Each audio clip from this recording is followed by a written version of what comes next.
lawsuits People don't live in the real world. challenging this president's executive overreach.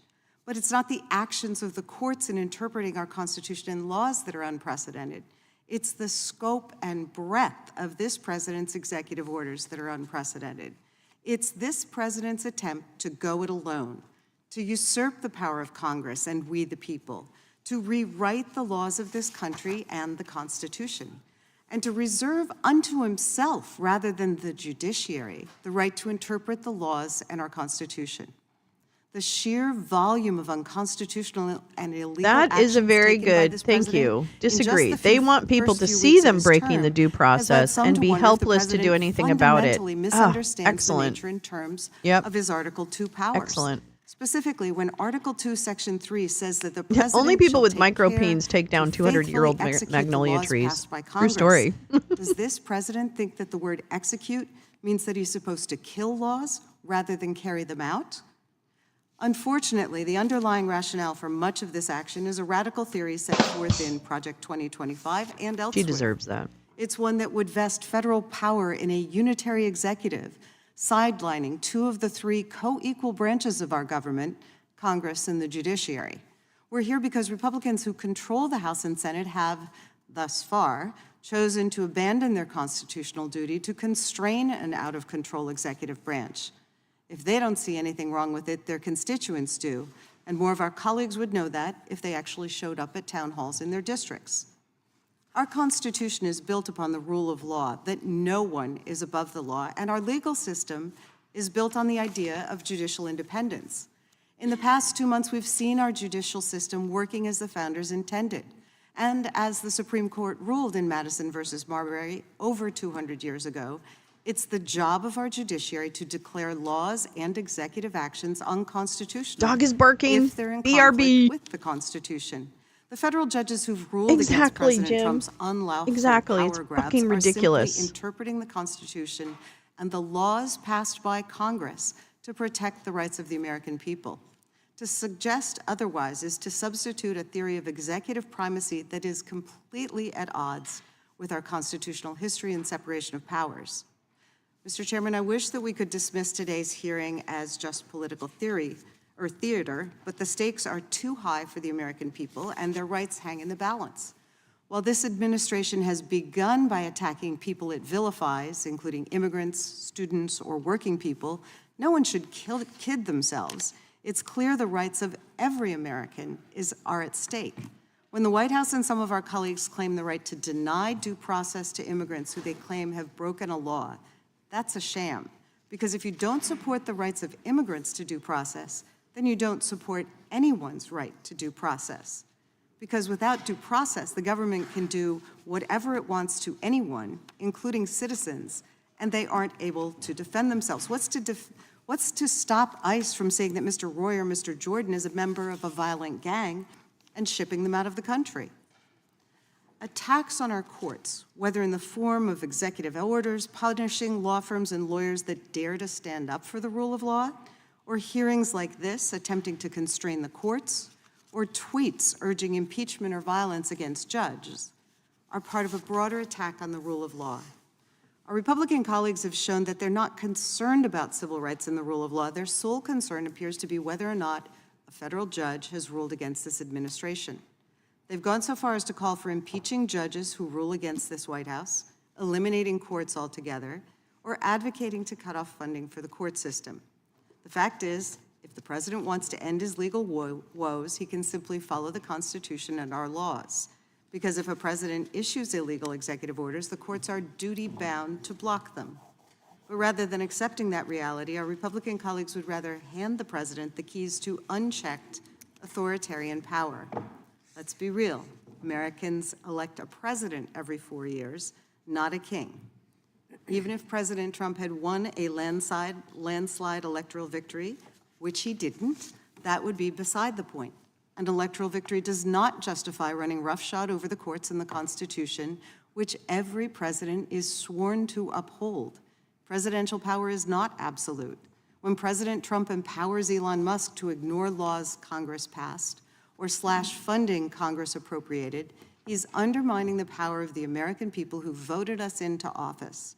If President Trump's agenda is as popular as he claims, He can work with his allies in Congress to convince the American people to support it. But he has no right to simply do whatever he wants just because House and Senate Republicans don't have the backbone to stop him. Democrats and independents are standing up against President Trump's blatant power grabs because if he can deny the rights of some people, there's nothing stopping him from denying the rights of all people all across America. And that should concern everyone in this room and everyone across this nation. I yield back. Gentlelady yields back. We now recognize the chairman of the full committee for his opening statement, Mr. Jordan. Thank you, Mr. Chairman. Who decides? That's the fundamental question. Who gets to make the call? Is it the guy whose name was on the ballot, or is it some bureaucrat? Is it the guy who got 77 million votes, or some district judge? The left always says, trust the bureaucrat, trust the judge. It's the Faucis, it's the Boasbergs who get to make the call. After all, they're the experts. They're smarter than we, the people. They're smarter than all us hillbillies in flyover country who voted for President Trump. Trust them. That's not how it works. We, the people, have the power. You know what's interesting? For all the left's talk about democracy, they don't really trust it. Last summer, they kicked their nominee off the ballot without a vote, without an election, and they put someone else on the ballot without a vote, without an election. So of course they like some judge issuing orders or injunctions that stop the head of the executive branch from doing what he said he was going to do when he ran for the job and when the American people elected him. Think about it. Here in D.C., an elected judge thinks she's better equipped to determine military readiness than the commander-in-chief. An unelected judge in California thinks he gets to decide how many probationary employees work in the executive branch, not the guy who was elected to run the executive branch. Another unelected federal district judge here in D.C. thinks he gets to decide how long illegal gang member terrorists stay in our country, not the president, not the commander-in-chief. And now that same judge gets randomly assigned the Hexeth case, and he'll get to determine who the Secretary of Defense can talk to and how he has to do it, not the president. I think Americans see through this all. They know Representative Iss's legislation is exactly what's needed. They know who they elected, and they want him to make decisions that affect the executive branch, that affect our country. So I want to thank our chairman, Mr. Issa and Mr. Roy, for this hearing. I want to thank Mr. Issa for his bill. Mr. Schmidt, a member of our committee, who we put an amendment, his amendment on that bill, which I think makes it even stronger. We passed that legislation 4 weeks ago. It's going to be on the floor tomorrow. It's going to pass the House. I want to thank our witnesses for being here. Ms. Romero, what you've went through, thank you for coming. And of course, Speaker Gingrich, for your half a century of service to the Constitution and the country, thank you for joining us. That is the question, though. Who decides? The individuals that we, the people, elect, or someone else? I yield back. Gentleman yields back. We now recognize the ranking member of the full committee, the gentleman from Maryland, Mr. Rossi. Thank you very much, Mr. Chairman, and thanks to our witnesses for joining us today. So why have 34 federal judges from 11 different districts with a combined 474 years of service on the bench, judges appointed by Presidents Reagan, Bush, Clinton, Bush, Obama, and Trump, entered 57 different preliminary injunctions and temporary restraining orders against President Trump and Elon Musk's executive orders and actions, like the ones nullifying constitutional birthright citizenship, unilaterally dismantling congressionally created agencies, or impounding and diverting funds appropriated by Congress. I don't know. I guess the majority find out. says I'm not sure it's because I agree, these are but radical judges. I know April 20th and they is, lead off, as our good chairman Issa did, with Judge Jeb Boasberg, Hitler's birthday the chief and all judge kinds of shit. of the District Court of the District of Columbia, who enjoined the mass roundup and deportation of immigrants to an infamous El Salvadoran prison in peacetime without any due process at all, allegedly under the Alien Enemies Act of 1798, a statute explicitly limited to wartime and military invasion. Some of our colleagues have been railing against Judge Boasberg for ordering the planes to be turned around. They say those planes were filled with terrorists, I think my good friend from Texas said. Well, here's one person of many, who wasn't a terrorist on that flight or a gangbanger.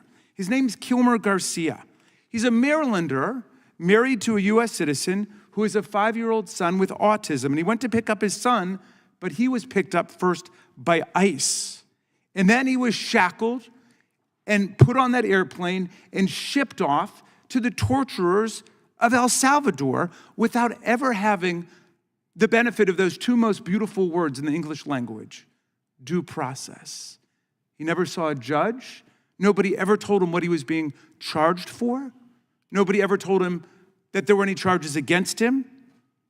And he was sent to a mega prison run by the self-proclaimed dictator of El Salvador. And yesterday, you know what happened, Mr. Chairman? The Trump administration admitted that it had made a mistake. He was not actually a gangbanger. He was not a criminal. It was all a mistake. If there'd been due process, maybe that would have been determined, but there wasn't. But they put him on that plane in El Salvador. Well, all's well that ends well, right? No. The administration says there's nothing they can do about it now because he's no longer in U.S. custody. This guy who lives in my state, married to a U.S. citizen with citizen children, he's stuck with the dictator of El Salvador. Well,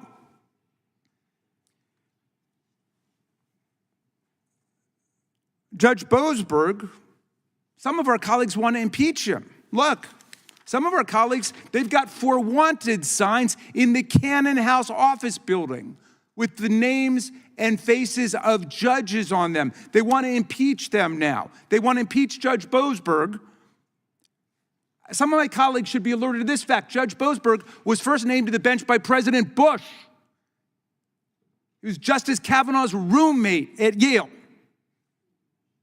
Known in legal quarters as a very conservative judge, but they want to impeach him because he stood up for the rule of law. If we have a relationship now, with Bukele, it should be easy to get him are back. Being struck down not because these are radical left road judges. What the fuck? But because the judges, regardless of who appointed them, are doing their jobs. If the number of decisions striking down Trump illegality is unprecedented today, it's only because the sheer number of illegal acts committed in the first 100 days is unprecedented. America's never seen anything like it before in our entire history.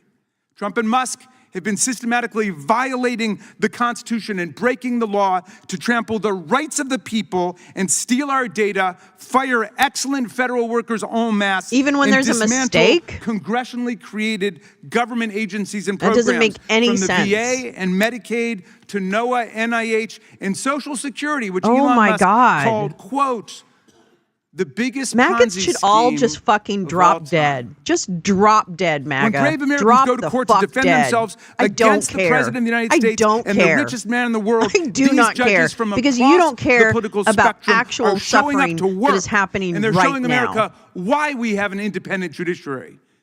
And yes, I've got to tell my friend Chairman Jordan fucking drop that dead. Even if you campaign on doing something unconstitutional, like naming people kings and queens or stealing other people's money, no, that doesn't make it constitutional, even if you campaigned on it. And the vast majority of the things here, I never heard of them campaigning on. But in any event, it's irrelevant to the job of the courts.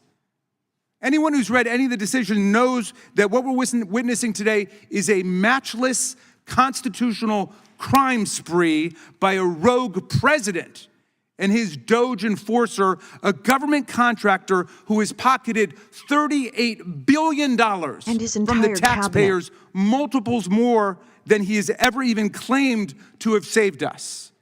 And we know how Doge makes typos converting millions into billions. Read the decisions.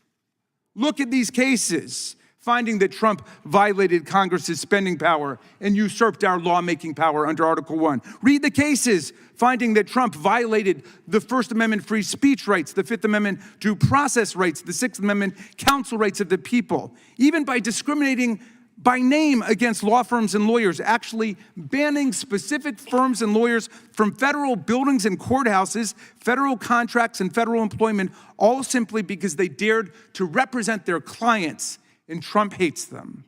Now, out of this mountain of cases, which I can only surmise our colleagues have not read, let's zero in on Trump's executive order contradicting the very first sentence of the 14th Amendment, which says that any person born or naturalized in the United States and subject to the jurisdiction thereof is a citizen of the United States.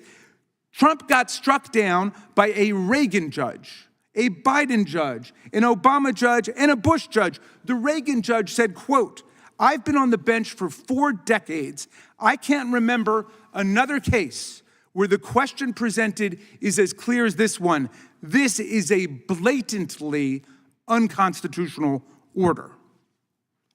Blatantly. This is from a Reagan judge. Now, my colleagues seem to think that an executive order is greater than a law or the Constitution itself. But an executive order cannot trump a federal statute, much less the Constitution. An executive order is just an order to the executive bureaucracy to follow a policy unless and until it's countermanded by law, by the courts. Many of our colleagues are following Trump and Musk in calling for impeachment right now. There have been only 15 federal judges impeached in all of American history, always for serious professional misconduct, like taking bribes, stealing from the court, or habitual drunkenness, not even occasional drunkenness, habitual drunkenness on the bench. Congress has never defined a doctrinal or interpretive disagreement as a high crime and misdemeanor, much less when the judge's reasoning was airtight correct. The spreading movement to impeach and attack judges is so alarming that Chief Justice Roberts issued a rare statement last week. He said, for more than 2 centuries, it's been established that impeachment is not an appropriate response to disagreement concerning a judicial decision. The proper response, of course, is to appeal the decision. And to be fair, Chairman Issa expressed his strong disapproval of these wanted posters yesterday in the Rules Committee. Now, for some members, talk of impeaching these so-called rogue judges is just fun and games. But the vicious assault, the vicious rhetorical assault on the judiciary has turned into something more sinister in certain quarters. Actual violent threats, bomb threats, direct intimidation. Judge Boasberg, the Bush appointee, must endure scandalous online attacks and insults by President Trump and Elon Musk and their followers. Even worse, the campaign of vilification has spread to Judge Boasberg's family, including outrageous attacks on his daughter, who's had her photo and her place of work posted on social media by Elon Musk to his 290 million followers. These threats follow an actual bomb threat made to the sister of Supreme Court Justice Amy Coney Barrett. And there are numerous other threats taking place today. And of course, we've seen threats and actual violence and murders take place in the past.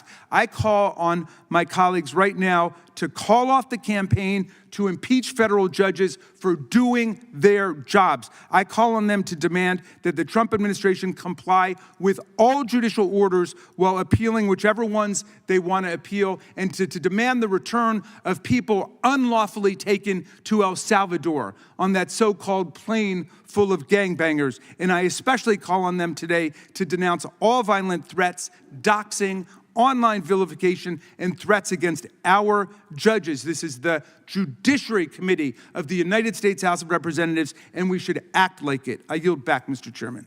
I thank the gentleman. I ask unanimous consent that the official statement by ICE officials agreeing that there was not 100% accuracy in Mr. Garcia's arrest, that in fact he was a prominent member of MS-13, a different recognized terrorist group. Oh my God. So ordered.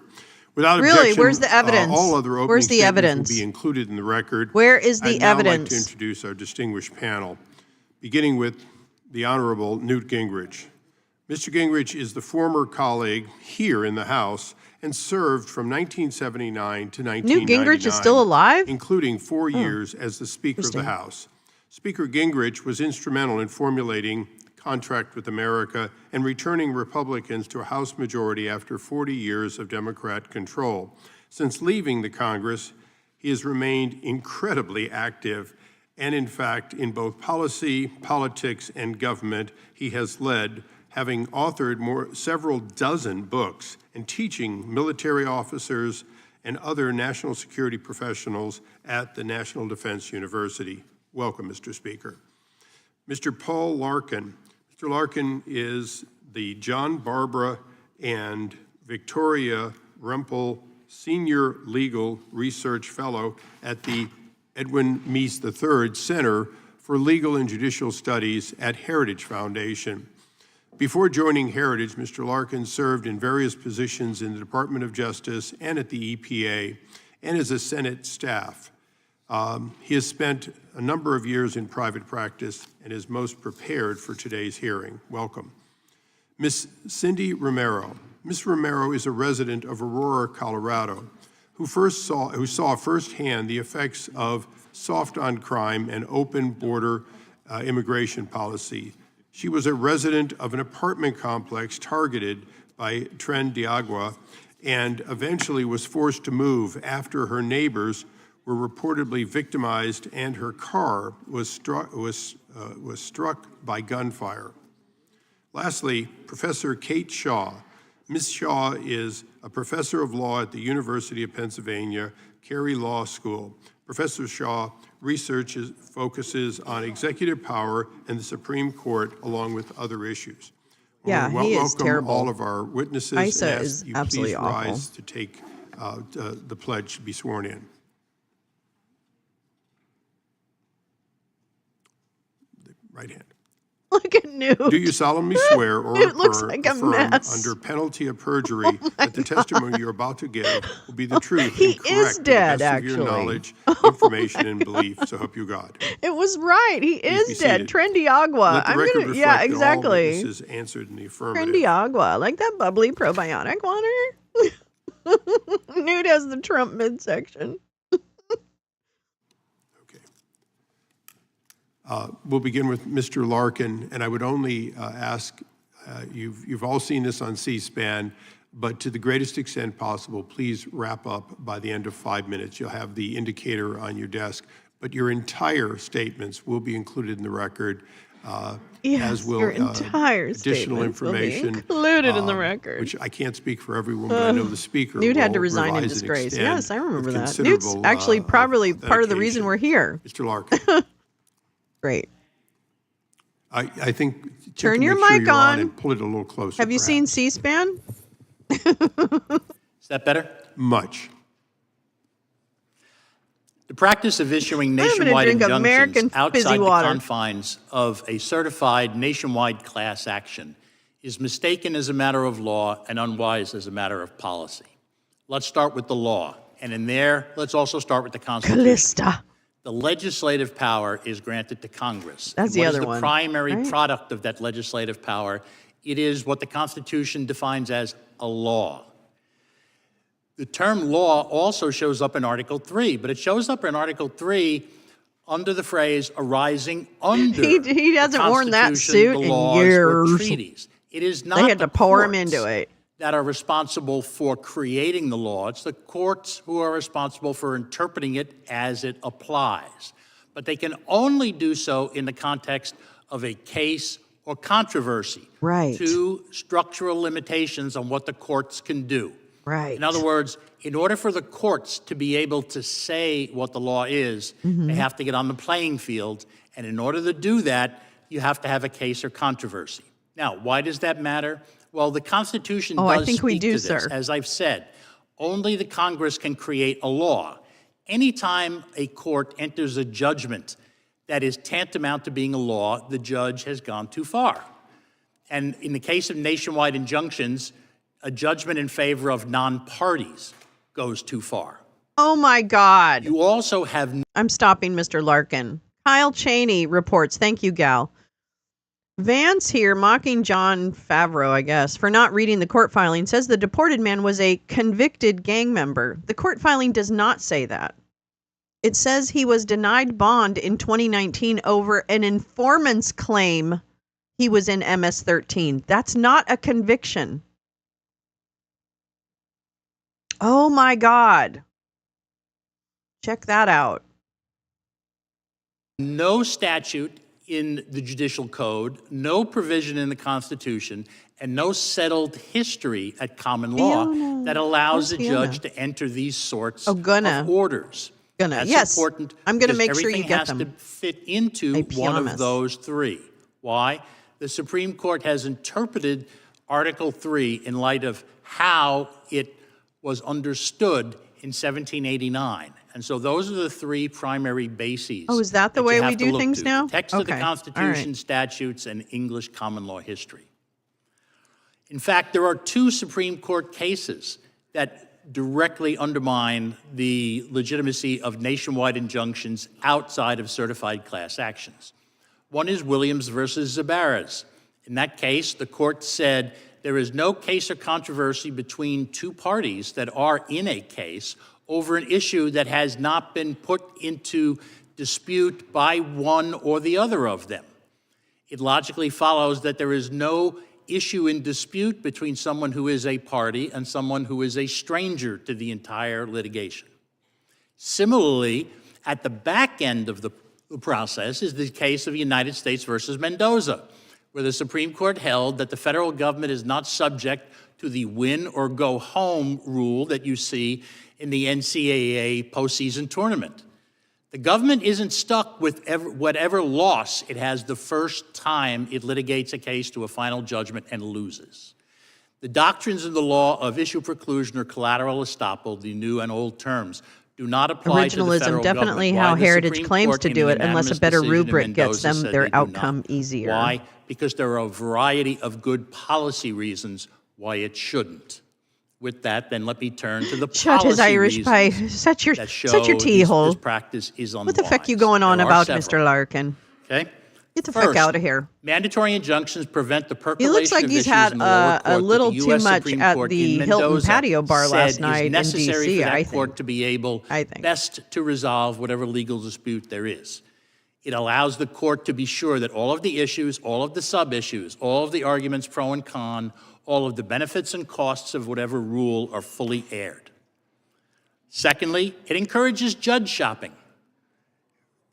All you have to do is find one favorable judge, and you can stop an entire administration in its tracks. And as you know, it has happened to every administration over the course of this 21st century, from the George W. Bush administration to the present. Each party has been subject to this practice. Third, it can result in conflicting nationwide judgments. You can wind up with injunctions going one way and the other way because a court in Maine and a court in Alaska can come out the opposite way in a case. Finally, they are going to weaken the doctrine of stare decisis. Then you as don't the Supreme impeach Court them, comes to you realize, appeal if it has to it. decide issues That's at how a you preliminary handle it. stage of the case You without appeal the it. guidance of the lower courts, they're going to have to overrule some of their decisions. Let me end where I began. This practice is mistaken as a matter of law and unwise as a matter of policy. Thank you. Thank you. Speaker Which policy? What? What are you talking about? Thank you, Chairman Issa and Roy, Ranking Members Johnson and Scanlon, and all the members of the subcommittees for allowing me to testify. Bag There is in the clearly house. a potential constitutional crisis involving the judicial branch's effort to fully Bringers override the of the legislative and executive storm. branches. 15 district judges effectively seized control Bringers of various of the executive branch storm. duties in the first 6 weeks of the current presidency through nationwide These to injunctions. the This manor is potentially born. a judicial coup d'etat. It clearly violates the Constitution and more than 200 years of American history. To set the stage for this hearing, let me mention 12 I think that's the former suit he's going to federal wear when they judges put him in a appointed box. by President John Doesn't that Adams. look like a funeral Richard suit? Bassett, Egbert Benson. Am I Benjamin wrong about Bourne, that? William Is that Griffith, wrong? Samuel Hitchcock. Is that wrong? Philip Barton Kay. Is that wrong? Jeremiah Smith, George Keith Taylor. Is that Oliver wrong? Wilcott Jr., Williams McClung. Doesn't that Charles look like a McGill, funeral? And I'm Williams sorry. Tillman. Doesn't that look like a funeral suit? President Oh. President Adams appointed these federal judges on his way out of office to apple hamstring it all. the incoming President Thomas Jefferson's agenda. President Jefferson concluded that impeaching the judges would take too much time. He and the Congress simply abolished the courts in which they served via the Judiciary Act of 1802. This is a Okay, calm constitutional down, Newt. balance of power. The legislative and executive branches can reshape the judiciary branch It is a useful reminder in considering the current situation. Unelected lower court judges have been steadily grabbing power for years. It was such an obvious threat that in 2012, Vince Haley and I wrote, Bringing the Court Back Under the Constitution. It is an historic study which I am submitting for the record. According to Harvard Law Review, there were 96 nationwide injunctions ordered by district courts from 2001 to 2023. Two-thirds of them, 64, were issued during President's time in office. Furthermore, 92% of the injunctions against President Trump were issued by judges appointed by Democratic presidents. Since January 20th, 2025, lower courts have imposed 15 nationwide injunctions against the current Trump administration. This is compared to 6 during George W. Bush's 8 years, 12 during Barack Obama's 8 years, and 14 during Joe Biden's 4-year term. The notion that unelected lawyers can micromanage the executive branch and override a commander-in-chief who received 77.3 million votes should trouble every American. This is particularly troubling for issues of national defense and public safety. Around 500 BC, Sun Tzu asserted in The Art of War that, quote, speed is the essence of war. How can the United States have speed in national security issues if opponents can judge shop to find someone ambitious or arrogant enough to block, repudiate, or delay the president's decisions? There are 677 authorized district judgeships. How many think they can override duly elected presidents? This summary statement has 4 propositions. First, the courts have often been challenged. President Jefferson wrote, quote, judges as the ultimate arbiters of all constitutional questions would place us under the despotism of an oligarchy, close quote. President Andrew Jackson was in constant fights with the Supreme Court. President Abraham Lincoln made the Dred Scott decision expanding slavery a centerpiece of his 1858 senatorial campaign. In his first inaugural, President Lincoln warned that if the Supreme Court held supreme rule, quote, the people will have ceased to be their own rulers, having to that extent practically resigned their government into the hands of that eminent tribunal, close quote. Second, as the Judiciary Act of 1802 proves, the legislative and executive branches can constitutionally defend their rights, and they have in the past. It is historically and constitutionally wrong to think the legislative and executive branches are helpless against judiciary actions. Third, the Supreme Court could intervene to eliminate this attack on the executive branch by district judges. Chief Justice Roberts I might be could able end the to. growing I'm probably confrontation not. I probably have to do that by establishing a rule offline. That any nationwide injunction issued by a district court against the Max executive Flower branch for the would be win. suspended in implementation. Who had and to read immediately it taken in up by the disgrace Supreme as Court. an emphasis This as would anything by remedy the lengthy well, appeals I process. mean, he's been Fourth, invited by the Congress people and who the also President don't have can take anything decisive steps worthwhile for bringing the to judiciary share. back into a constitutional framework. This Oh. hearing is a good first step. There could be a series of hearings on the constitutional and historic framework which ensures no single branch of government can acquire dictatorial powers, specifically the judiciary in this case. All right, let These me hearings put would this educate like the on members this guy. and the American people to create a national understanding of the need to defend the Constitution against overreaching branches of government. I would also recommend that the Congress pass Chairman Rice's No Rogue Rulings Act, which is a good signal to the courts that they have gone too far. Thank you, and I look forward to your questions. Thank you. Ms. Romero.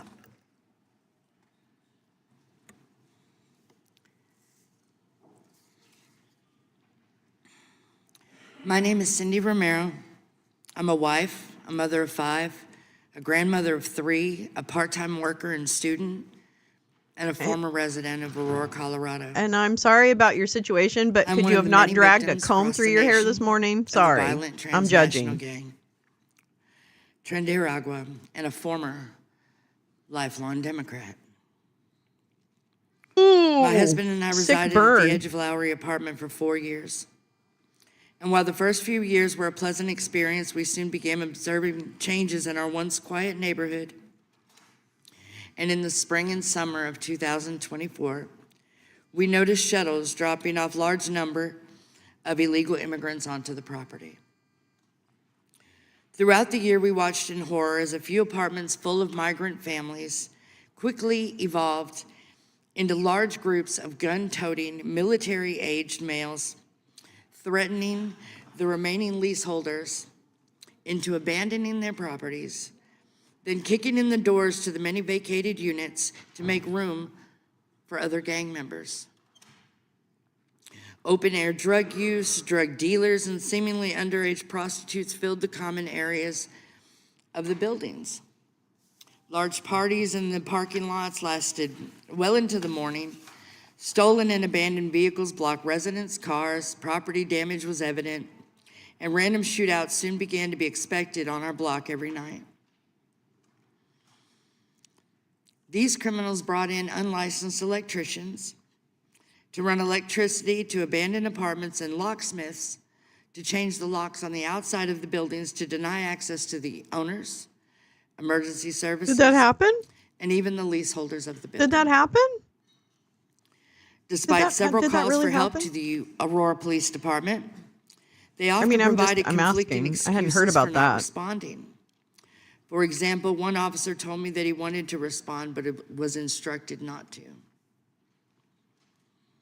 By whom? Or they were often By responding whom? to other By rampant whom? crimes across I would the like more city, or context. had to respond to any I crime understand in you're my upset, neighborhood lady. with no less than 3 or 4 officers and But an I'd armored like to vehicle. understand. I want to see your data. One officer Sorry. suggested I go It's to the only media fair. because he felt sorry for me. He likely unintentionally saved my life. What? Although we were low income and barely paying our bills, we realized the need to invest in home protection, and we purchased 3 additional handguns and 6 cameras in the event that we had to defend ourselves. Wow, you're During June really and July, ridiculous. I'm sorry. This The is gang members ridiculous. slowly began to torture us through intimidation, loud arguments, physical conflicts outside our door every They night. fight you? Vandalizing, Did they fight you? taking over vacant apartments on our floor. Did they fight you? And after several confrontations Where's the with data? gang members, several Show me. calls, and submitting video evidence to the Aurora Police Department Where? with no results, Where? we gave up trying to stop them. Sounds like you should from investigate squatting the on Aurora property. Police Department. We spent the next few weeks looking for another rental, 3 handguns. and we were unable to locate another How many hands do low-income you property have? rental that didn't have the same exact issues that we were facing every Okay. day. Right? Really? We reached out to local Really? mainstream media, several Really? NGOs in our community begging Really? for help, only Who? to be turned Which away ones? because we were just Which ordinary ones? taxpayers. Which ones? Which ones? Which There were which no government NGOs? programs to grant citizens temporary protected status from imported gangs. Oh my God. This in our woman's own really country. angry. Okay, she's a real Trumper. On August 18th at 11:21 p.m., 10 minutes after my now viral video was recorded, Oh, she recorded that a thing. young Okay. man, who I called my friend, Oh dear. was mortally wounded outside my apartment Oh my God. during a firestorm of bullets, causing thousands of dollars in damages to cars and surrounding properties by 6 gunmen later identified as Trendera. Well, that's a crime, and we prosecute crime in this country. Heroism of one local Aurora City Councilwoman named Danielle Durinsky. If he was outside, and some of her friends, including John this is Fabricatori. bullshit. Pull your shit together, lady. They'd Fuck been you. sounding the alarm over TDA for months while being called a liar and ignored by their governor. I was What? finally able to Yeah, I'm escape calling these horrible total BS. conditions due to It their brings help. nothing. She brings nothing but a In Karening the kind media of. frenzy following the video I don't like release, loud many music. TDA members have now been identified and arrested all over Fuck the off. country. Danielle Durinsky has never received an apology or acknowledgement Who's Danielle for exposing Durinsky? the threat. What? When I heard that Mr. Trump had taken an interest in Aurora Yeah, I and our think so. struggles with Trendera, I was relieved. I was hopeful that a change was, getting ready to happen, that it was on the way, that it was impending. Yeah. And as president, he did not disappoint me. He did not. He fucking went crazy. He went hog And I feel wild. safer knowing that our country You becomes do? more secure daily. You do. I can't wait to hear the story of this woman I continue who to think ends that up the lives like of my family and being many others in my arrested community for were put like at risk meth by the lab Biden or something. administration's failed sanctuary policies at the southern border. Apple, it's Sanctuary Max. status Max came up with puts it. Citizens at risk, Applehead doll. and we Yeah, how about them innocent men We in must prison, you stop stupid cunt? I'm pushing sorry, I don't care. I ideology don't care. over common sense. What ideology? What ideology is that? Thank you. Would you show the video before we move on? Oh my God. It's scenes coming out of a movie as the Venezuelan gang Tren de Aragua are seen breaking into apartment complexes in Aurora, Colorado. This is according to our sister station in Denver. There you can see the group well armed and what station is this? apartment door open and making their way in. Rice? Concerns amongst What station is that? Oh, Colorado 9. State law enforcement Okay. officials. Oh, is that where it ends? Does it end there? Okay. Professor Shaw. The indoctrinated one. Chairman Issa, Ranking Member Johnson, Got it. Chairman Roy, Ranking Member Scanlon, Chairman Jordan, Ranking Member Raskin, and distinguished members of the subcommittees. Thank you for the invitation to testify today. My name is Kate Shaw. I'm a professor of law at the University of Pennsylvania Carey Law School. I understand that the purpose of today's hearing is to discuss recent judicial rulings against the Trump administration and to evaluate the responses to those rulings being considered by this body, in particular, resolutions of impeachment against federal judges and a bill that would limit the power of district courts to issue nationwide injunctions.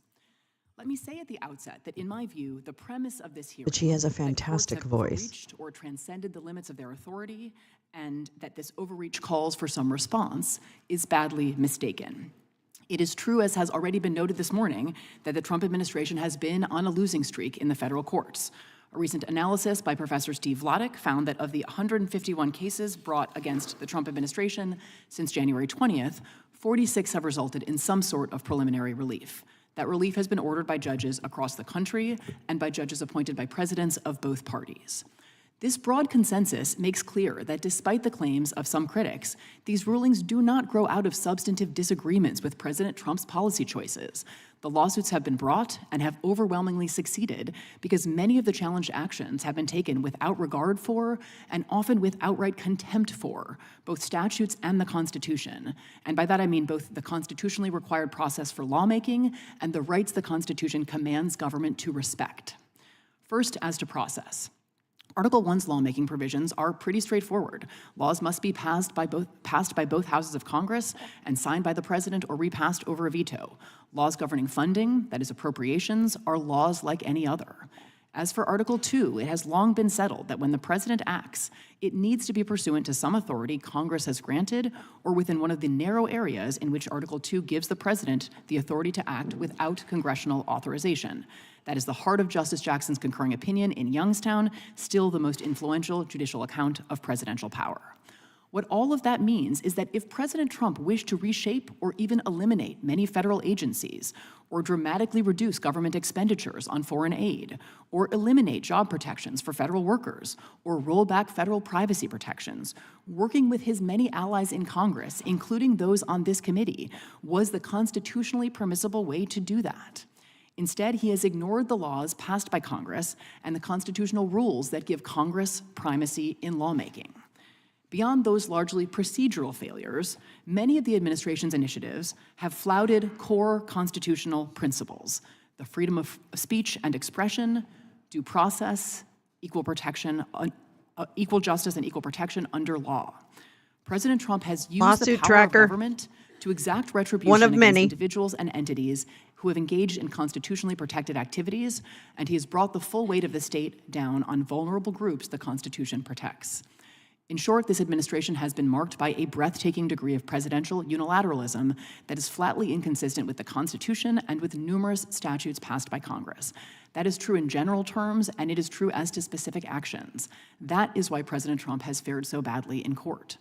To be sure, some of these rulings will be, some already have been, reversed on appeal. Reasonable minds can disagree about some of these questions, but rather than focus on the appellate process or on correcting the legal defects, this administration and many of its supporters have suggested that the problem is district judges.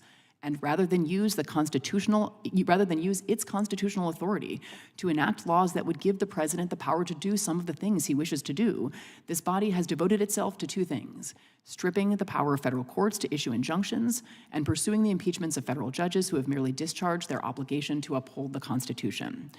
To my mind, the district court judges who have ruled against the administration have not come close to engaging in high crimes and misdemeanors, the constitutional standard for impeachment. And although Congress has considerable power to regulate the federal courts, including potentially restricting courts' ability to issue nationwide relief, the current moment calls for caution in pursuing change that would curtail courts' ability to meaningfully review and remedy unlawful executive action. Yeah. It has been suggested already this morning that rulings against the administration thwart the will of the people. But democracy does not begin and end with elections for president.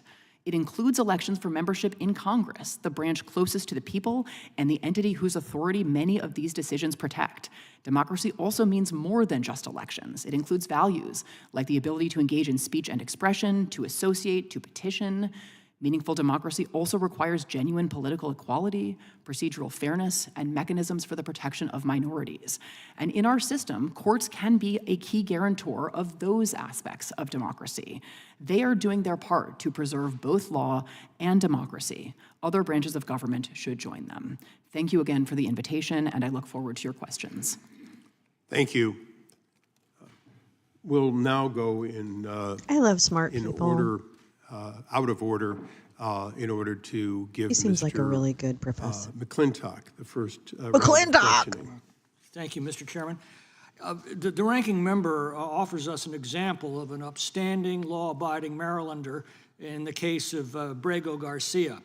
As Mr. Ice has said, Mr. Garcia has been identified as a member of MS-13, the most violent criminal gang on the planet. Actually, And read there's it, one McClintock. report, just published Read that it. he's implicated in human Okay, Paul, trafficking calm in this down. country. Not exactly Rotary Club material, I think.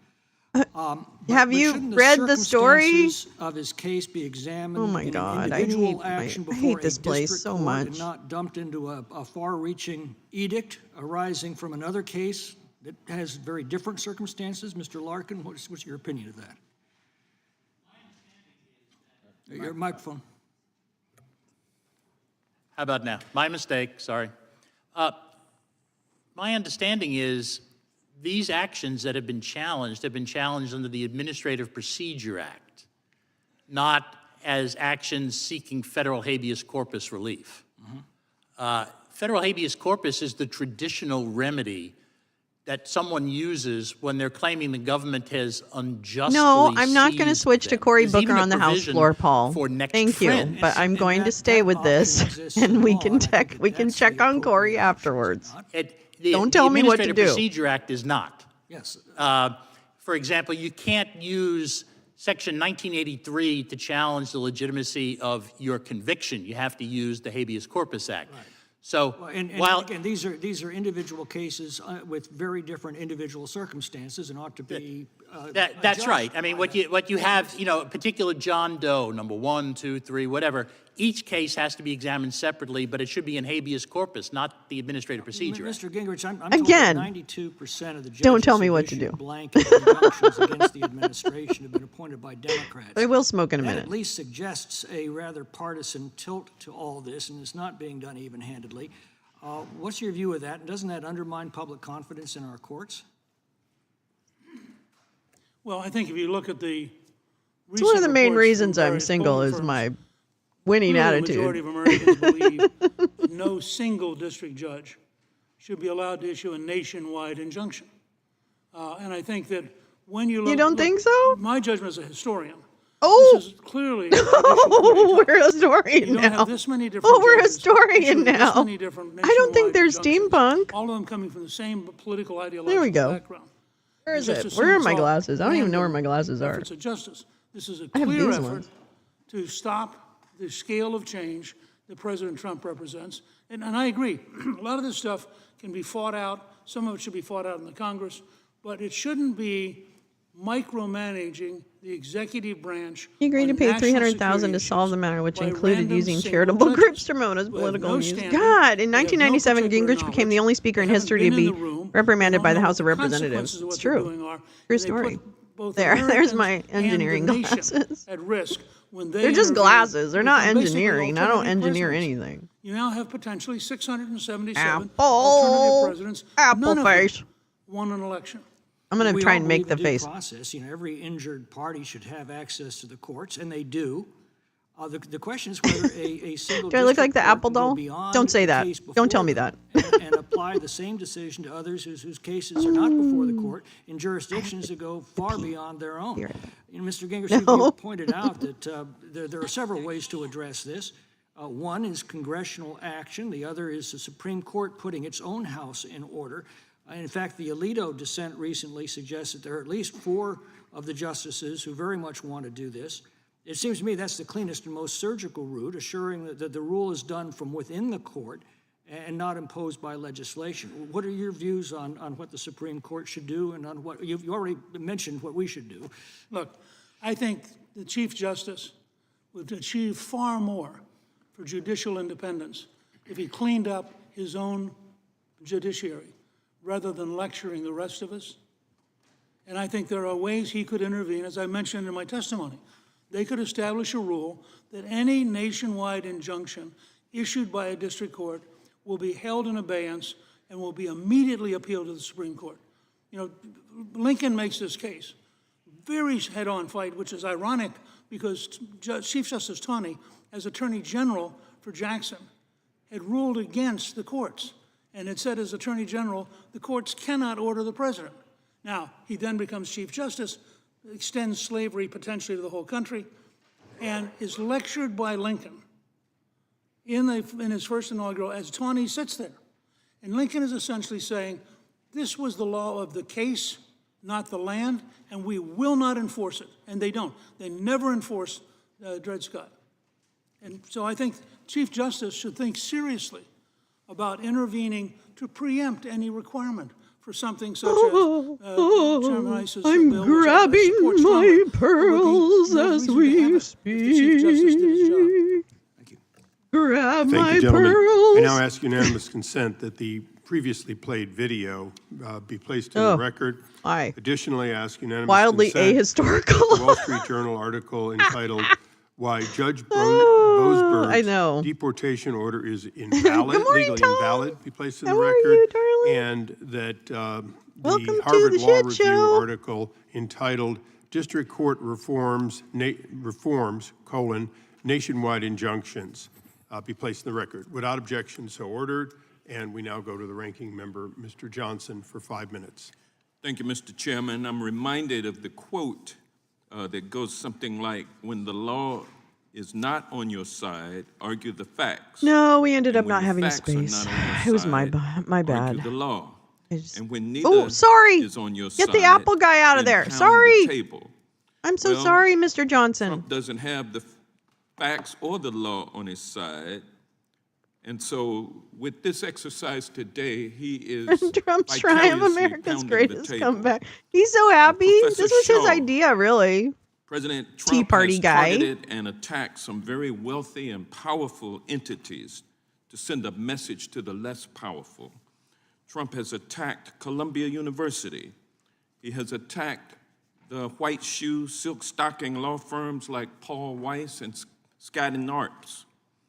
These powerful, wealthy entities can afford to sue to protect their interest and our rule of law.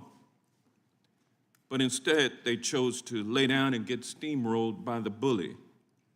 Professor Shaw, how does laying down and getting steamrolled compromise the rule of law and undermine our democracy? Let me just say that, there have been targeted entities, right, including a number of law firms that have, in fact, not laid down, that are, in fact, taking a strong position of resistance to what they believe to be the unlawful components of some of the targeting orders. So law firms including Wilmer Hale, Jenner & Block, Perkins Coie, have made their responses and their views of the impermissibility of the targeting of law firms for no reason other than their decision to take on disfavored representations and to advance legal arguments that the president has personally objected to and sometimes been on the receiving end of. And so, I do think that calling out clearly unlawful executive action is critically important, particularly for entities with resources and stature. And I think that it encourages the targeting in unlawful ways for institutions to Yeah, I've heard of the white shoe, refuse to but take not a silk stand. stockings. I think that the orders targeting law firms are clearly unlawful. I think that some judges have already so found, and I think that the judges that rule on those orders will continue Yes, to she find is. that. Her voice is And, amazing. the last thing I'll say is I think that law firms that have decided not to fight and that are complying haven't bought themselves any security necessarily. I'm not sure there's any guarantee that they won't be subject to further targeting simply because they have acquiesced in sometimes coercive terms in the first instance. Yeah, when the bully knows that he can bully you, then he's going to continue bullying you until you stand up. And so I'm glad that these other law firms and other academic institutions have and are standing up. What would happen to access to justice for the least of these if these very wealthy and powerful entities that are being targeted today, if each and every one of them laid down and just allowed themselves to be steamrolled? I think there could be a chilling effect in the willingness of law firms to take on disfavored representations. The targeting has not been limited to law firms either, right? There has been an effort to suggest that sanctions will be sought by the Department of Justice against nonprofits and other legal actors that have engaged in litigation against the administration. And so it does seem quite clearly designed to reduce the amount of courageous litigation. That is against literally and what challenges to weaponization executive means, by the action. way. And so, Literally. I think that the potential costs for the rule of law are, incalculable. Yeah, because it's Oh based my on the God. adversarial This is unbelievable. system. Really. And if Or you believable. wipe out the adversaries, then you wipe out the adversarial system or the adversary system. I think that's right, that attacks on, look, lawyers are not always popular, right? So attacking lawyers is not something that everyone is always going to object to, but judges need lawyers to present arguments to them, and our system of justice and the rule of law requires lawyers to take on representations, including potentially unpopular representations. So I do not think these attacks on white shoe law firms should be understood as just about white shoe law firms. I do think they are attacks on the very idea of access to justice and to the rule of law. And when you attack, in addition to the lawyers, you attack the judges and claim that they need to be impeached, not for Avoid the committing high Canadian crimes and pineapples. misdemeanors, but for simply ruling in a way that is against the bully. What impact does that have on our justice system and our democracy?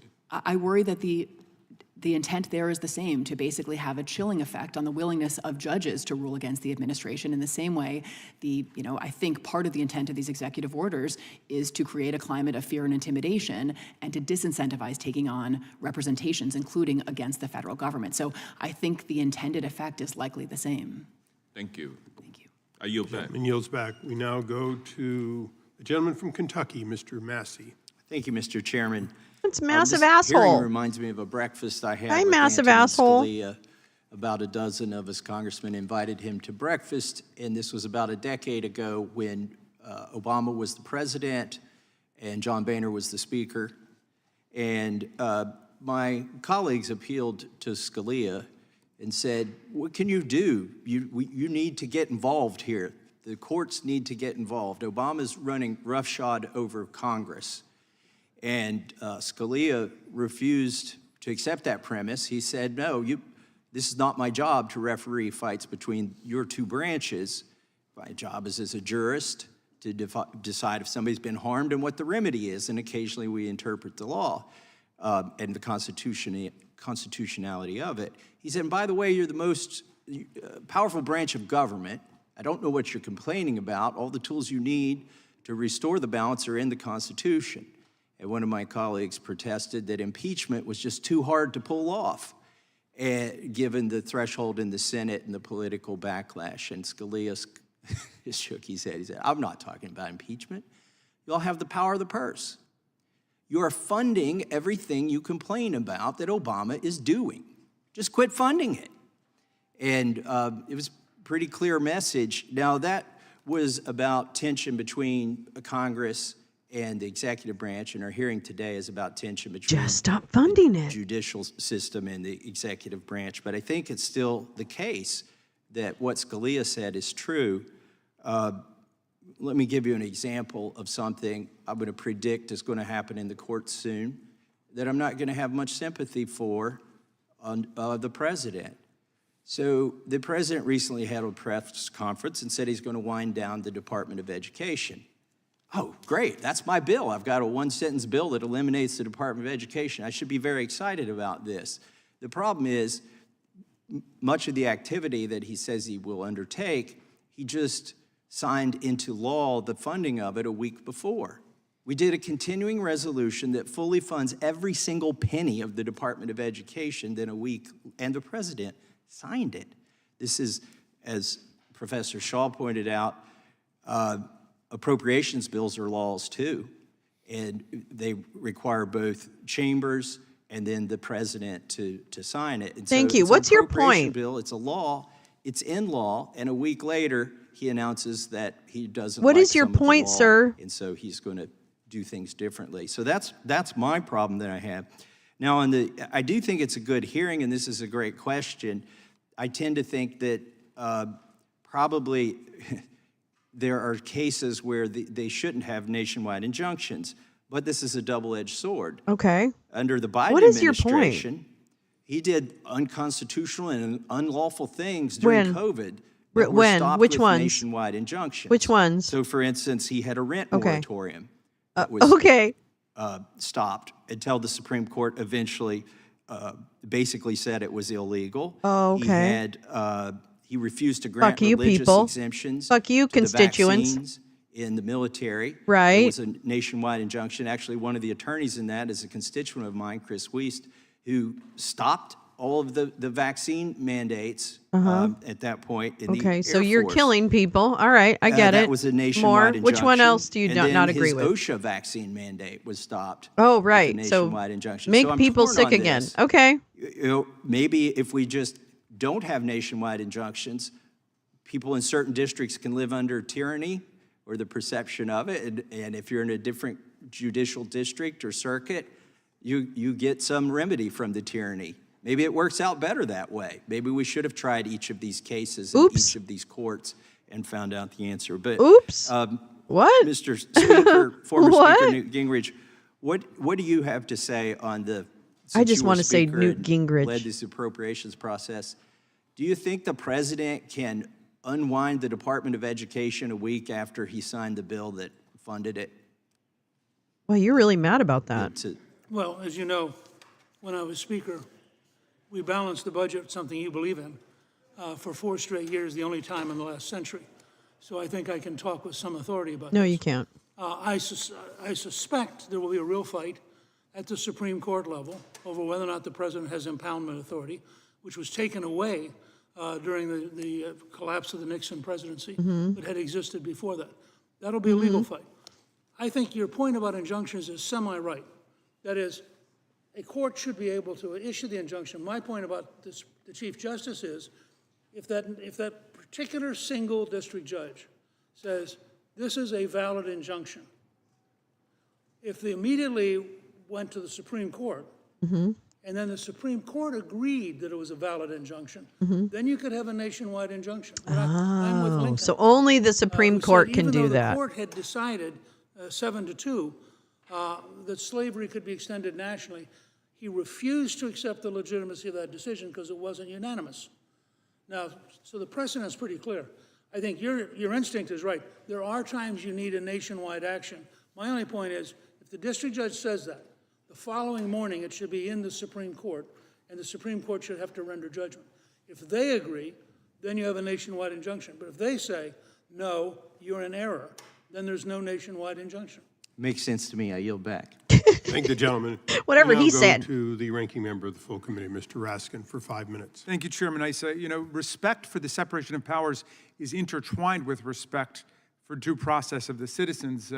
The gentleman from California essentially invited us to accept the deportation of someone from America without any due process at all, which the administration has admitted was a mistake because now he's hypothesizing that person belongs to a different criminal gang and engaged in other different hypothetical crimes. And obviously, the reason why we have due process is because we can't try these cases in the Judiciary Committee of the House of Representatives, but just reading from a court document here, Plaintiff Abrego Garcia is not a member of, nor has any affiliation with Trenta Aragua, MS-13, or any other criminal or street gang. Although he's been accused of general gang affiliation, the U.S. government has never produced any evidence to support this unfounded accusation. He has no criminal history. He's never been charged or convicted of any criminal charges. Yeah, so everybody shut the fuck up. That's why we have due process. This shouldn't be just fodder for cable TV. We're talking about people's lives here. Professor Shaw, what does due process actually mean? And should Judge Boasberg be impeached for saying that the Alien Enemy Act of 1798 doesn't apply because we are not at war and we have not suffered an invasion by a foreign That is power? unacceptable, Jim. Unacceptable. The core components of due process I are want straightforward, right? there to be a Hague trial, crimes against humanity with this administration. I want them all. Howard Nuttlicker, Tom Holman, Kristi Noem, So that's in the Dump, Constitution. Due process Pam applies Bondi, to every person, not all just of to them. citizens. And due All of process them. doesn't look identical if we're talking about 39 due process judges in the died in context of Russian potential prisons. deportation, or due process in the context of, a change to your Ooh, social plant security wild berries benefits, and right? clover. Due The bee process population is in deeply serious trouble. context-dependent. Yep. And all Judge Boasberg has ruled as a preliminary matter in this case is that some sort of process has to be afforded before this potentially irreversible act occurs.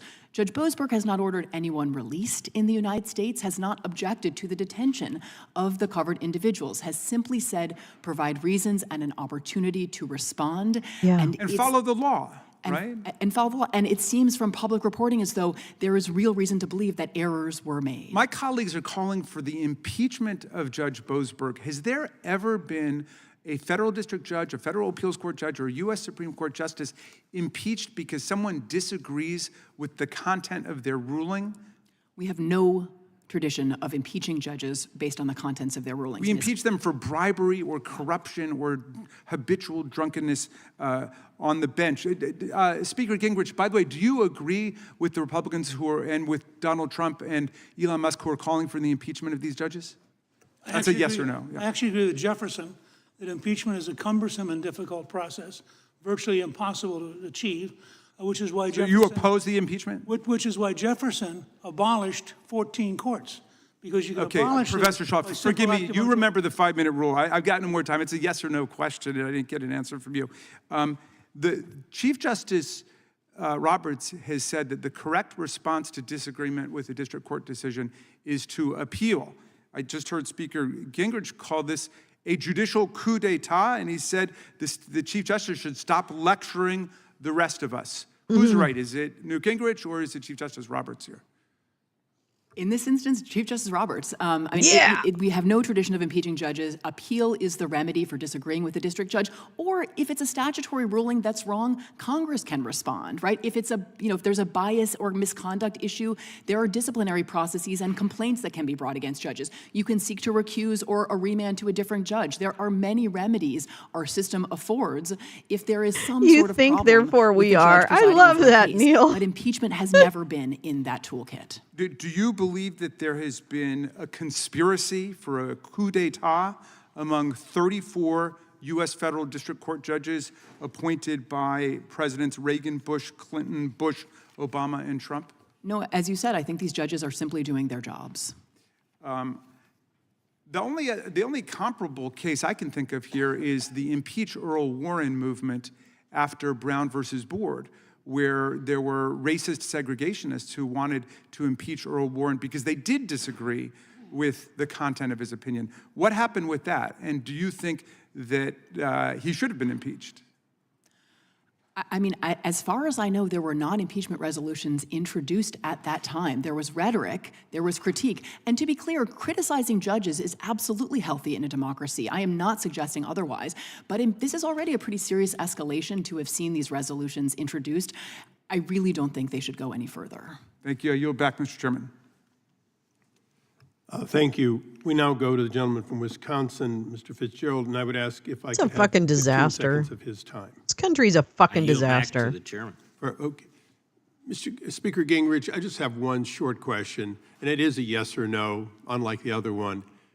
In your 2 decades as a member of Congress, did you see members of Congress put bills in of any sort because they were popular and felt strongly within their district, whether or not they were moving anywhere? What? Of course. Are you kidding And me? that would include things like impeachment, whether they were likely to succeed or not. They're What? political symbols, not legislative symbols. What? Very Then good. that's I thank stupid, you. isn't I thank the it? gentleman Then from that's really stupid, isn't it? Mr. Oh my Larkin, God. nationwide These guys admitted how injunctions, dumb they they're are. relatively new phenomenon, right? Oh, here's a It's, smooth penis isn't tip, that correct? but we're going to give him Yes. an apple head anyway. Yeah, it's fair to say nationwide injunctions became more commonplace in the 60s and 70s. That's better. And that is because Congress My hippie began sis is so authorizing cute. She general called to make rulemaking sure by Ed federal Curry Booker's agencies, filibustering. such Yes, as Jane. passage of Clean Air Act or the Clean Water Act. Oh my God. Well, there are several factors that led to the late development of it. One is a change in philosophy of what it meant. I'm only to say that laughing something because was I've been watching unconstitutional. For Cory example, Booker all night. Professor Samuel Gray explained this at length in his article.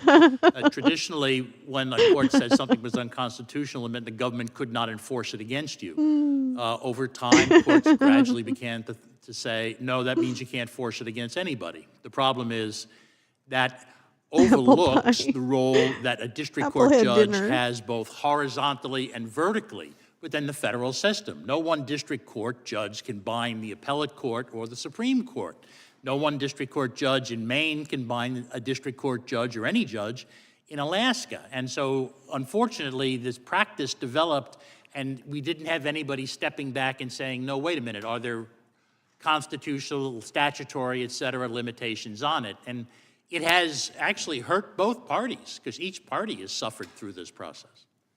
Thank you. Speaker Gingrich, as you mentioned in your testimony, between 2001 and 2023, there were 96 nationwide injunctions issued, of which 64 granted against President Trump.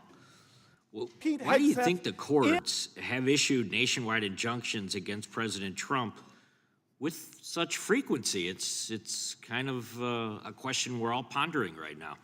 You know, one of my favorite books on the law is The Bramble Bush, which is the 1929 introductory lectures at Columbia Law School, and which draws a distinction between the law as it is practiced and the law as it is written. So let's just, at a common sense level, be honest. Okay, yeah, let's do common Donald sense. Trump represents Come on, a bitch. profound, fundamental shaking up of a very deeply resistant establishment, which can be traced back to Franklin Roosevelt in 1933. Ooh. You take on a system that's almost 100 years old, the system fights back. Oh. The last great bastion of power held by the left is district court judges Excuse me? and their allies on the Supreme Court. Do they? And they're behaving, I'm as sorry. a historian, this is a perfectly natural thing. They're doing everything No, they you get can the to apple stop head, the you president, fucking who was dick. elected by millions of Americans. They Bullshit. were elected by no one, but under our system, they have a certain amount of power. Are you kidding Not me? nearly as much as the modern legal system believes, because the 1958 decision by the Supreme Court, which said we are supreme, is baloney. The Supreme Court is supreme in Article 3. It is not supreme over the whole Constitution. And I think we're now going to face a genuinely important, historic conversation as a country about whether or not unelected judges on a randomized Are you basis, kidding me? who happen to be 92% Democrat, have the power to stop the elected commander-in-chief on item after item Hi, Dark. after item. How are you? My guess is the American people will say to the legislative branch, you got to be kidding me. And if Justice Roberts wants to cut this off, he should act now, because this is going to get worse, not better. What? Thank you. Mr. Larkin, I'll just finish up with a quick question about How you form doing, shopping. Steve? It's something that's clearly Here's been Applehead, too. happening, and we're used to it at the state level within the judiciary. Everybody is an at the federal level. I applehead. was wondering if you had a comment about that. Sure. I mean, the problem And he's is an applehead, attempted too. to be avoided by having random assignment. But unfortunately, there are Applehead. some times when there's only a limited number of judges in a particular district. And as the result, I if wanna there's hear only Diana one, Ross in the that's who you're going to Supremes. get. If I there want a are Supreme two, you have a pizza. 50% chance. And people wind up doing this, not surprisingly, because they Whose think cuisine will Judge reign A is gonna supreme? give them a better likelihood of success. Now, He's full of shit. you know, that's bad enough when what you're talking about is a damages action, because that damages where's Kate? Action is going to result in Give a us check, Kate. perhaps. We want that Kate. Goes just to one We party. want, I It's know, different when Supreme you're pizza talking sounds about so having good. one judge Poutine, in that any sounds one good town too. enjoying the entirety of the federal government across the nation. That's a much more severe problem, and that's why this We is need a Kate, as too reasonable many effort to adult cap children it have the now. floor. And, picking favorable judges is a reason why. Kate, come back and Thank you, give gentlemen. We us now a recognize the break. gentlelady from California, Ms. Lofgren, for 5 minutes. Yay, I love Zoe. Thank you, Mr. Chairman. I love you, It Zoe. seems ironic that today's hearing is titled Judicial Overreach and Constitutional Limits on the Federal Courts. Isn't it 'Cause odd? If we really care about constitutional limits, we should start by confronting the recent attacks on judicial independence, attacks that themselves defy the Constitution. In the past few months, we've seen Elon Musk, President Trump, and even members of Congress call for the impeachment of judges, not for misconduct, but because they don't like their rulings, and that's not how a constitutional democracy works. You know, it's true that members of the judiciary were not elected by the Electoral College. That is beside the point. As my colleague, Mr. Massey, Far pointed beside the out, point. when Congress enacts a law, signed into law by the president can overturn that law with a statement, which is essentially what an executive order is. Oh, yeah, be safe if you've And got storms in your that area, judges Tom are says. making that finding is the role that they have been assigned. Now, Professor Shaw, the recent federal court decisions, which, by the way, have been made by judges appointed by both political parties, have led to calls for the Exactly. That's right, Steve. judges. How many judges shot down the tuition tuition plan? He got stopped on the student loan stuff, all that shit. For a very severe misconduct case. What's the standard in the Constitution for impeachment for a federal judge? Well, it's been understood that the impeachment, the constitutional language of treason, bribery, and other high crimes and misdemeanors applies with full force to federal judges, although it's actually not explicit in the Constitution, and there are some scholars who have raised some questions about it. But our practice is consistent that that is the same standard that applies to other officers. It applies to judges. And in terms of how our practice has implemented that standard, it has been exactly as you said, in the 15 judicial That's true, impeachments that yeah. have resulted Got stopped in on vaccine 8 mandate, convictions if and any, yeah. removals. They have been for serious misconduct, things like habitual I feel like a bunch drunkenness, of shit sexual got stopped assault, by the courts for or Biden. corruption, frankly. bribery, those types of offenses. The one impeachment of a Supreme Court justice, Justice Chase, was somewhat different because it involved explicit partisanship from the bench.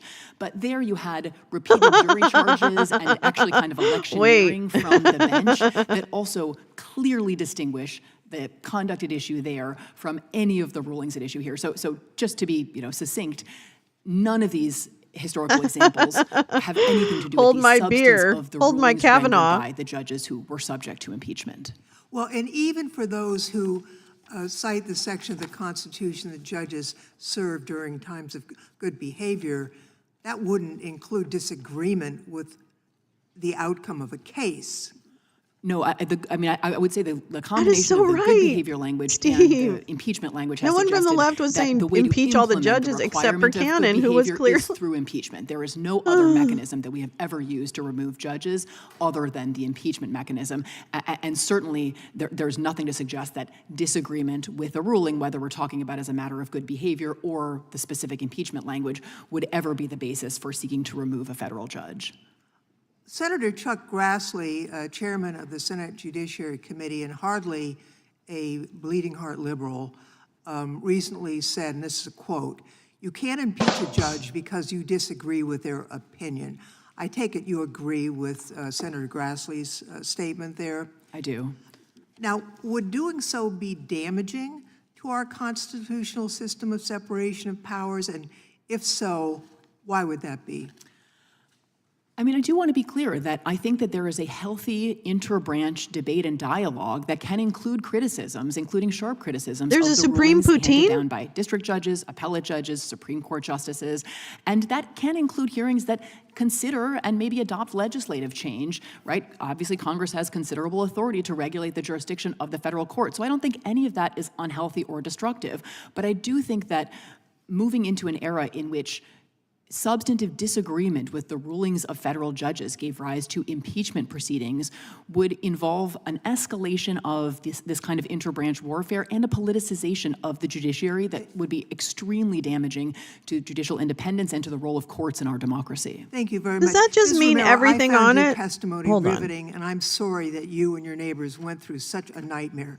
There is not a single member of this committee on either side of the aisle that doesn't want violent criminals who in this situation to be deported. The issue is standing up for the rule of law, making sure their due process when that is done. And I want you to know that I listened very carefully to your testimony. I'm sorry what you went through. Thank you very much. Thank you. We now go to the chairman of the full committee, Mr. Jordan. Thank you, Mr. Chairman. Is this Professor Supreme Saul, Poutine? So was Judge Boasberg correct when he said turn the plane around? Huh? So, I think that protecting the jurisdiction of his Wait, court. that wasn't the question. Was he correct when he said turn the plane around, Yeah. bring the guys back who Yep. harassed Miss Romero, drove Oh, her out stop. of her It's home, not the same harassed guys. her neighbors, shot Was her it the car? same guys? Was he correct when he said turn Was the it plane the around, same bring guys? those individuals back to the United States? Based on the record before him, I think that was an absolutely defensible decision to have made in Yes. the Think he was time-pressured correct? condition. The answer is Ms. yes. Romero, what do you think? You agree with the professor and with Do you the agree with the judge? law professor about the law? Three of those, by the way, three of those Or- individuals on the plane. Thomas Murillo Yeah, he does have his Pena piss tie was on wanted today. for kidnapping in Chile, was in the Denver area where they got him. Javier Vargas, Turning you down. I've got the Jimmy Jordan blues. I'm gonna sing over Jimmy Jordan. I feel safer every time a plane is loaded up and leaving this country. Yeah, I was, I'm gonna speak over Jimmy Jordan. talked about your 'cause riveting I've got testimony. One of the lines you had in your testimony Jimmy that got everyone's Jordan attention was, quote, there are no government programs to grant citizens I've got temporary the protected Jimmy status Jordan from imported gangs in our country. I'm Amen to that. so There is none. And that's why this is so important that we move these people out. Mr. Speaker, I'm so should the judge sad. who's been assigned the Hegseth case, I Judge Boasberg, still don't should he recuse have a himself from that case? And I understand the standard. I jacket. know you do, Speaker. The standard is a reasonable person. Would a reasonable person believe that this judge can't be impartial with this case? And I would just remind you of a couple things. This is the judge. This is the judge who was on the FISA court when they granted warrants to spy on President Trump's campaign. Really? This is the judge who handled Really? the Kevin Kleinsmith case, Really? an FBI lawyer who lied to the Really? FISA court to help Really? get those warrants and was given a slap on the Really? wrist by Judge Boasberg. Oh. Not my words, the Wall Street Journal. Oh, I'm sorry. The sound went out. Oh. I got the Jimmy Jordan blues. I'm so sad I didn't get a job offer from this. I don't even need to hear what Applehead Boy says. I got those no jacket blues. I'm Jimmy Jordan. And my mama told me, Jimmy, make sure you have a jacket. Make sure you have a jacket. I got the Jimmy Jordan blues. And I don't know what to do. I got those Jimmy Jordan blues. They're as blue as my shirt. I don't have a jacket. My mama told me, son, you better get yourself a jacket. But I'm Jimmy Jordan. And I got those blues.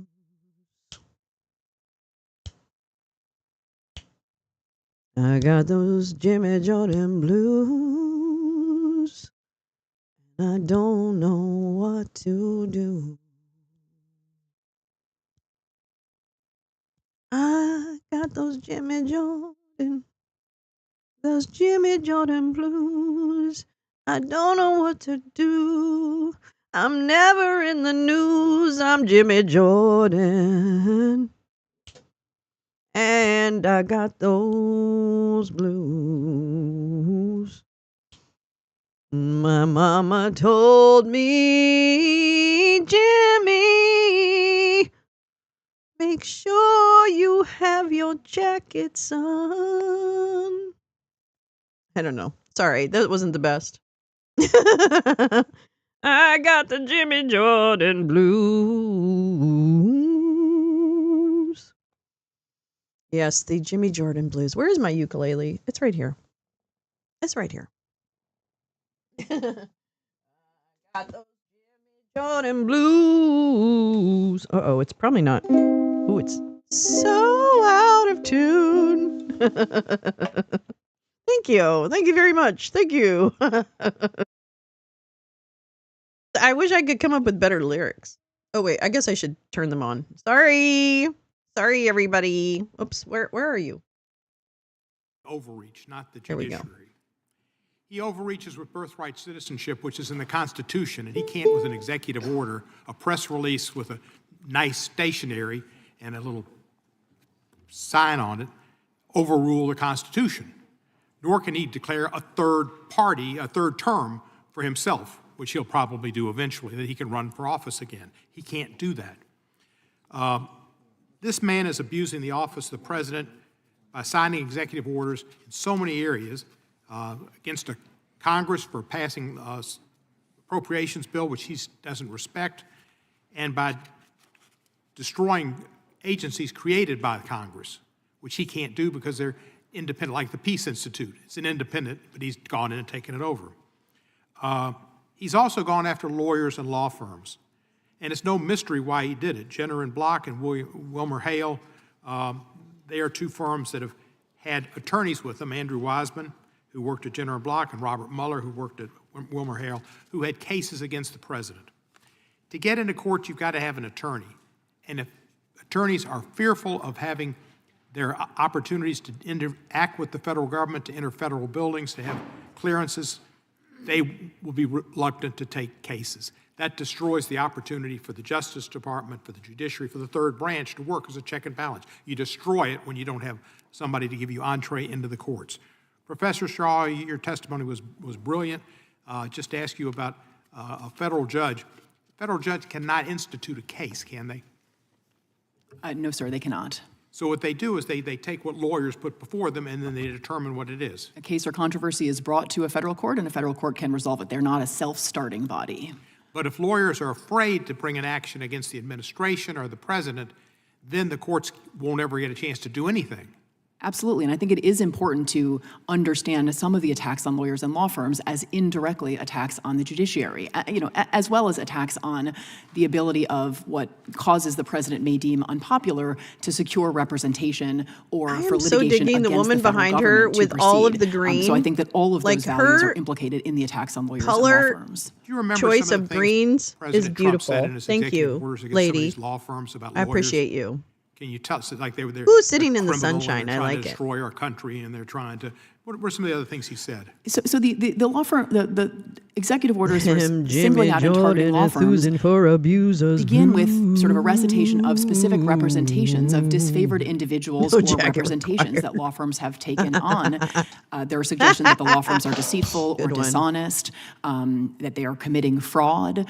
But they're quite explicit, the orders, that it is the specific representations made by and viewpoints held by the attorneys that have given rise to the executive order. So I think that's why the lawsuits have framed these orders as containing attacks on the right to counsel, on the separation of powers, on independent judges, and on the First Amendment. There are, at least 4 or 5, I would say, independent constitutional flaws with each of these executive orders. And they sounded like somebody like,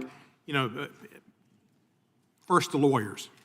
First we get the lawyers. It was the most anti-lawyer thing I've ever heard. I'm a member of the bar.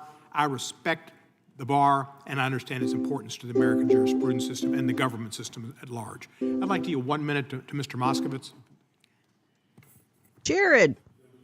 Thank you. Thank you, Mr. Chairman. Thank you for yielding. It's so nice to see my Republican colleagues fight to protect executive power, but they aren't interested in fighting to protect this body and legislative power.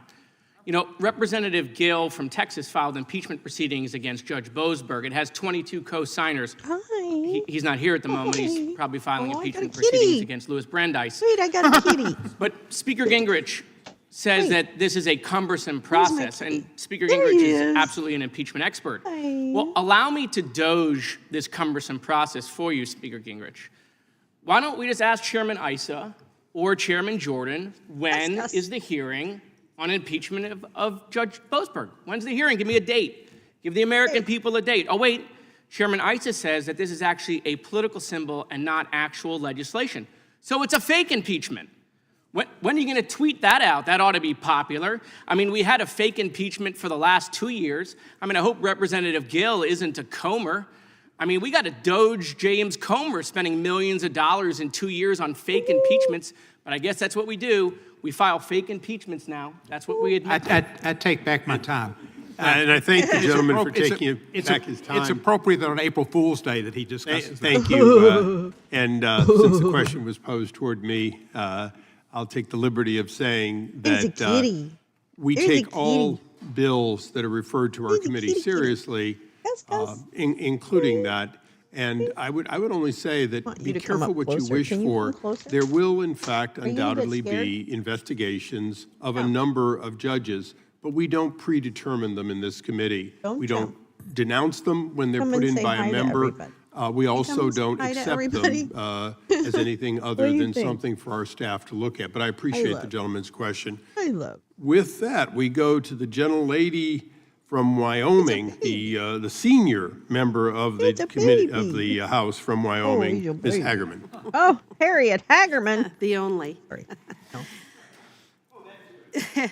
In March, the Miami Herald reported on a team of former U.S. officials and Venezuelans assisting the Trump administration with tracking Tendagua, or TDA. They have focused on ties between TDA and the Maduro regime, identifying 1,800 gang members sent to our country. Reportedly, 300 received paramilitary training in Venezuela, and the regime has operational control over them. Information obtained by the team from police agencies in South America has resulted in the arrest of at least 800 George Santos TDA is back in- members or smaller affiliated entities. According to the article, TDA has been setting up a drug Oh, she distribution did too? system Oh my in God, our I missed country, that. and the individuals, quote, are not criminals sent to cause havoc. They are soldiers sent in an asymmetrical warfare operation against the United States, end quote. On March 15th, President Trump issued an EO invoking the Alien Enemies Act regarding the TDA invasion. The EO finds that TDA is perpetuating, attempting, and threatening an invasion or predatory incursion against the territory of the United States. TDA is co-host who undertaking turns his back hostile on you. actions I'm and sorry, conducting everybody. I don't regular know why warfare he's against the doing that. territory of the United States, both directly and at the direction, clandestine or otherwise, of the Maduro regime in Venezuela. Judge Boasberg of the D.C. District Court recently ordered the Trump administration to turn around removal flights bound for El Salvador carrying members of this Venezuelan terrorist group, TDA. Judge Boasberg's temporary Prove restraining it. order Prove at it, first Harriet. was limited to the named Prove plaintiffs, it. but he later provisionally certified a class for, quote, all non-citizens in U.S. custody who are subject to President Trump's order against TDA and its implementation. Mr. Larkin, what are the problems associated with the breadth of this order rather than it having bye. See you later, being girl. just applied solely to the parties in front of it? There seem to be at least two issues. One is whether I'm told, I haven't seen the complaint, but I'm told that the complaint that was filed seeking relief was brought under the Administrative Procedure Act. That's not an appropriate vehicle for this. Oh, it should really? be the federal habeas corpus laws. But secondly, excuse me? if you're going to grant class-wide relief, you have to first properly certify a class. The Supreme Court has so ruled and has told the district courts that they have Who to do is Fat first Fingers the Larkin? job of certifying the class and only then awarding He had too class much relief. at the Holiday Inn Footnote last night. 1 in Baxter versus, I think it's pronounced Palmigiano, but don't hold me to that. the Supreme Court said the district court had gotten it wrong in that case for following the reverse order. So if that's what happened, what happens then is you're seeing some of the problems that can arise when a judge wants to stop an entirety of the government rather than award relief to one person, because there are steps that you have to go through in order to certify a class. And to my knowledge, although, like I said, I haven't followed that case, I don't know if those steps were followed here. My understanding is that this is the first I've heard of it from you, so. Well, and there's another problem associated with that as well. In the case involving TDA, the judges and other injunctions that have been issued, nationwide injunctions issued by these courts, they have not been requiring the party seeking the injunction to put up a bond, even though Rule 65 of the Federal Rules of Civil Procedure mandates that a party seeking a preliminary injunction or TRO must provide security, a bond to cover potential costs and damages to the party who is wrongfully Class was restrained or certified and enjoined. appeals held. In fact, such a bond is a condition precedent for an injunction to be valid. So in light of that, does this violation or failure to require the posting of a bond undermine, if not actually nullify, the legality of Judge Boasberg's order?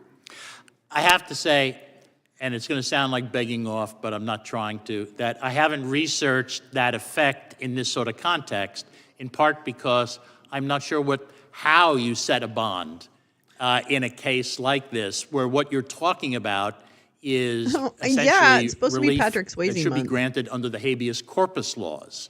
And so to the extent there are separate procedures that you have to follow in a habeas corpus action, He's got I the don't know mark to of what the devil extent on his forehead, that I part tell of you. Rule 65 would apply. So what I'd like to do is I would encourage you to read the opinion article in the Wall Street Journal from yesterday entitled "Why Judge Boasberg's Deportation Order is Legally Invalid." And this individual, Daniel Huff, goes through the analysis of what is Does he? required under Oh, you Rule mean someone's 65 opinion? for an injunction to be enforceable. wasn't And involved in the One of the case problems has an associated opinion? with the decision is the What? fact that no bonds have been What? required in these injunctions. And not every I think it provision is. in the Federal it's a Rules sign of of the Civil devil, Procedure Dark. I think automatically it's a sign of the translates devil. over to habeas corpus, and I just don't know if that provision does. If it does, then it has to be addressed. If it doesn't, then you have a different set of rules that you follow. Would the gentlelady yield for 1 second? Sure. Would your time, question, Mr. Chairman. thank you. Would your question be for all of these cases, not just the one that you were speaking of? That is correct, for all of the injunctions that have been issued in these decisions around the country. And I also would ask Mr. Chairman, unanimous time is expired. I would ask unanimous consent to submit 2 articles for the record. 3 articles. One is the Wall Street Journal article. Another one is the article I was referencing earlier, as the U.S. tracks suspected Venezuelan gang members, a look at a group that's helping, and the executive order issued by President Trump. Without objection, so ordered. Why aren't there more aneurysms? I don't understand that. 5 minutes. Jayapal, thank you, Mr. Chairman. Perhaps I don't really get it. My colleagues on the other side of the aisle should consider that the very reason that Donald Trump has faced more nationwide injunctions than Joe Biden is precisely because Trump is grabbing unprecedented power from Congress and from the judiciary, power that is not accorded to any president because we do not have kings in this country.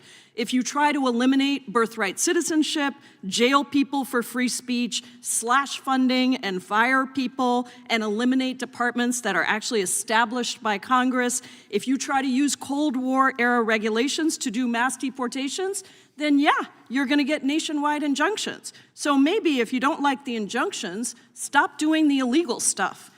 The argument that the judiciary has run amok is a very convenient political argument that's being weaponized to eliminate the fundamental checks and balances that our founders put in place to protect the independence of the judiciary from the political branches of government.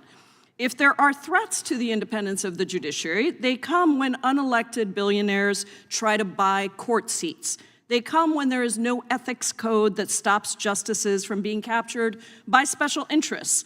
The lower courts have played a critical role in this independence from political systems, delivering results that people from both parties have liked and disliked. During the Obama and Biden administration, lower courts did rule against the government in cases dealing with student debt relief and DACA. Courts have also ruled in favor of guns, religious liberty, and abortion restrictions. Democrats may not have liked those rulings, but we did not simply try to eliminate those courts or impeach those judges. And did you ever hear Republicans complaining about the judiciary when those favorable rulings were coming about? Of course not. One of the most important roles of an independent judiciary is upholding civil rights and liberties. The judiciary is often the last line of defense for protecting the vulnerable from the powerful and the minority from the majority. This is particularly true when it comes to immigration. Last night, we learned that the Trump administration mistakenly deported a father with protected legal status. This is the latest amongst numerous questionable deportations, including men being It's about deported for impeaching having judges. tattoos, It's for autism awareness, about and the names impeaching of the close judges family who members. Trump's are trying to basis for these preserve human rights deportations in this is the country. Alien Enemies Act of 1798. Oh, that's so This good. I'm statute so glad authorizes Maddow the reported on president to those. detain There and were a deport lot of them. non-citizens when there is, quote, a declared war or an invasion or predatory incursion, end quote, by a, quote, foreign nation or government. Professor Shaw, could you briefly explain why the courts have determined why there is no appropriate basis for Trump to invoke the Alien Enemies Act? Well, I should say it's all in a very preliminary posture, but Judge Boasberg issued his initial temporary restraining order essentially on the grounds that individuals who were subject to this deportation on the basis of this invocation of a 1798 statute that has been used 3 times in our history needed some opportunity to contest or present evidence before being sent to prisons in El Salvador. So this was, just to be really clear, Judge Boasberg did not order anyone's release inside the United States. Everyone is able to stay in U.S. custody. It was simply a determination that the basic demands of due process were not suspended by the invocation of the Alien Enemies Act. And why are those due process rights so important in the immigration context in particular? Well, so I think that the example that you gave, Congresswoman, of this reporting we saw last night of an individual who appears to have been incorrectly seized and sent to a prison, maybe there was some other basis, but not the specific Alien Enemies Act invocation basis for deporting him, makes clear that the stakes kind of couldn't be higher than in the immigration context, especially if we're talking about not just detention, but deportation and expulsion. Due process protects us from being summarily deprived of life, liberty, or property, and those interests in some ways are at their highest when we're talking about the government taking custody and potentially expelling an individual. And this law was used, wasn't it? It was invoked by President Franklin D. Roosevelt to detain 120,000 Americans of Japanese ancestry during World War II. That's right. It was part of the basis of the detention and internment of Japanese Americans. And so these actions don't just affect foreigners. What's at stake are constitutional rights for all Americans. Can you explain to any American who might be watching this hearing why they should be concerned about their rights, given what the Trump administration is doing? Right. I think that the Constitution is the only thing standing between any of us and being summarily placed on a plane. And judges are the ones who are often in the position of enforcing those constitutional rights. So this is not about protecting an other, right? This is about protecting all of us. And if the administration is not duty-bound to respect the basic requirements of the Constitution with respect to these individuals, it's not clear why it's duty-bound to respect those rights as to any of us. I think that is a very important point, and I think we should be focusing our attention on how to best preserve our independent judiciary, not delegitimize it. Mr. Chairman, I'd like to submit an article, seek unanimous consent to submit an article for the record. This is from The Atlantic. An administrative error sends a Maryland father No, this to a isn't the SAVE Salvadoran Act. prison. That was discussed yesterday. Thank you. I yield back. I don't know if there's a hearing on that today. I didn't see one. Virginia, Mr. Klein. This is the Thank you, Mr. Chairman. I want to the briefly yield cases at the brought start to the against chairman of the full committee for a few people seconds. being sent off to El Salvadoran prisons Congress add 4 associate justices to the United States and Supreme wanting Court? to get rid of the Republicans want to get rid of the judges who try to I ensure think we that have Congress our rights. certainly has the power. I think that you support packing the court? Look, anything Congress does with respect to the court should be responsive to current conditions. So there have been moments when I thought that Congress should take seriously changing the size of the Supreme Court. So I certainly has the power to do it. That's what I figured. That's what I figured you'd say. I yield back. And find it interesting that in to be responsive to current events, that you would support adding 4 justices to the Supreme Court, court packing essentially, when many on the that's other not what side, she said. saw Okay, rulings but that go they ahead didn't and put like fucking over the words in her past, mouth, you several stupid years. cunt. Their response was to pack the court. Mr. Speaker, do you consider it Putin's appropriate worried? to Oh. add 4 members Van to the Heusen. Supreme Court when decisions come down that people Belt. don't like? Let me say first, if I might. Shut the fuck hearing up. a Democrat talk about fake impeachments after the 2 fake impeachments of President Oh. Trump, which were repudiated by the Senate, I thought it was a lovely moment of historical awareness. Oh my God, I would get up and walk out. The Supreme Court's been at 9 since 1868. Oh, I hate these people Since so before much that, with it's every been fiber of different my at times. being. But there's never been a Fuck serious you, effort. Republicans. When Fuck you. Roosevelt Anybody tried, who voted or as didn't powerful vote, and if you popular as he fucking was, stayed home, the country has if an you instinctive fucking stayed sense home so that of this happened, stability at fuck that level. you. So I would say, Fuck barring you. something extraordinary. Fuck you, Republicans. Fuck you, Chuds. Fuck you, people who don't vote. Supreme Court, Fuck again, you. Supreme in terms of the Article 3, not supreme in terms of the country. I think the Supreme Court is best dealt with carefully and cautiously, and it evolves over time. God damn it. It's not always what conservatives like. It's not always what you. liberals like. But Fuck over you. time, it Fuck you, has been Chuds. a Fuck you, relatively idiots. stable Fuck part of you, our system. libertarians. Fuck Now you. that we have you. Republican Fuck you, majority in the uncommitted House, voters. Republican Fuck majority in all the of Senate, you. and a Republican president, I wonder how those same Democrats feel about adding 4 new justices to the Supreme Court right now. Oh my God. Probably wouldn't be so excited about it. But Mr. Romero, You're excited about it. Why don't you go fucking yank your dick in the corner, you stupid son of a bitch? I can't watch it anymore.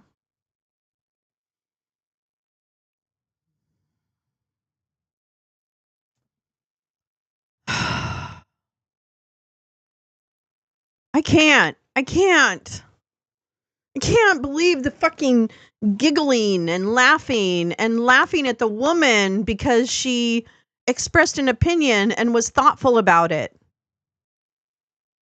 I can't stand it. I can't stand men, okay?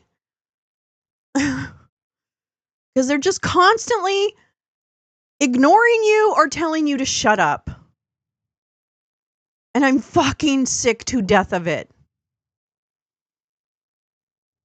I'm offended. Oh my God. I know. Steve, I can't stand men and I am one. I can't with this. I'm so sorry. Oh my God. Let me just check. Hold on one thing. Jesus Christ.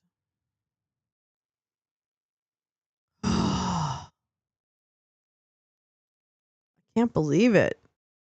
Newt Gingrich, have a fucking aneurysm right there, right in front of the dais.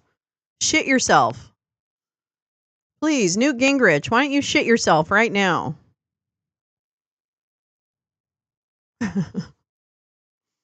I'm just so done. I'm so done. This is so dumb.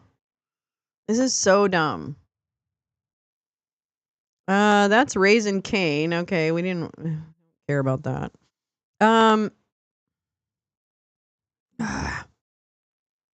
Toast done on both sides. Yeah. Okay, well, actually, how about this? This is better, right? This is better. This'll be better. I promise. Hold on. Oops. Hold on. This'll be better. You'll enjoy this more. Everybody will enjoy this more. My high-minded intellect that somehow it was damaged playing too much football, but that somehow I got a right argument to Susan Collins. That wasn't it. I'd like to think it was my This is earlier. my ability to, This is to earlier. stand up to John McCain himself. No, none of that. It was the people. It was the people. You remember the little lobbyists in their wheelchairs rolling up to senators and speaking their heart, telling them of their This is pain from and their fear. quite a while It was, ago. I heard this people way coming early here this and morning. marching, people He's coming not still and going. flooding I don't the know. He polls might like still they be did, going. like they're doing now. People writing letters, people marching, people in their states from all political spectrums coming in and saying, this is wrong, this is wrong, this is wrong. And so if you're asking me what what we can do. I know what we can do, but we've got to, as the great song. Senator Klobuchar, I had my staff print a bunch of things I sent them.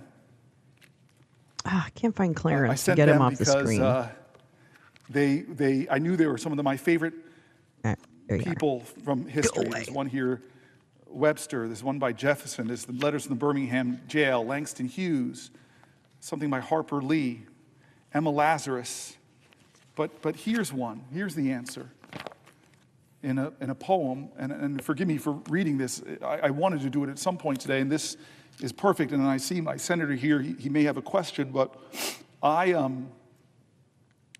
love this poem. It was written and put to song by a man named James Weldon Johnson. He was an educator, a poet, a diplomat, a civil rights activist. He was born in the great state of Florida. And he said that this is what we have to do. Lift every voice and sing. Lift every voice and sing till earth and heaven ring. Ring with the harmonies of liberty.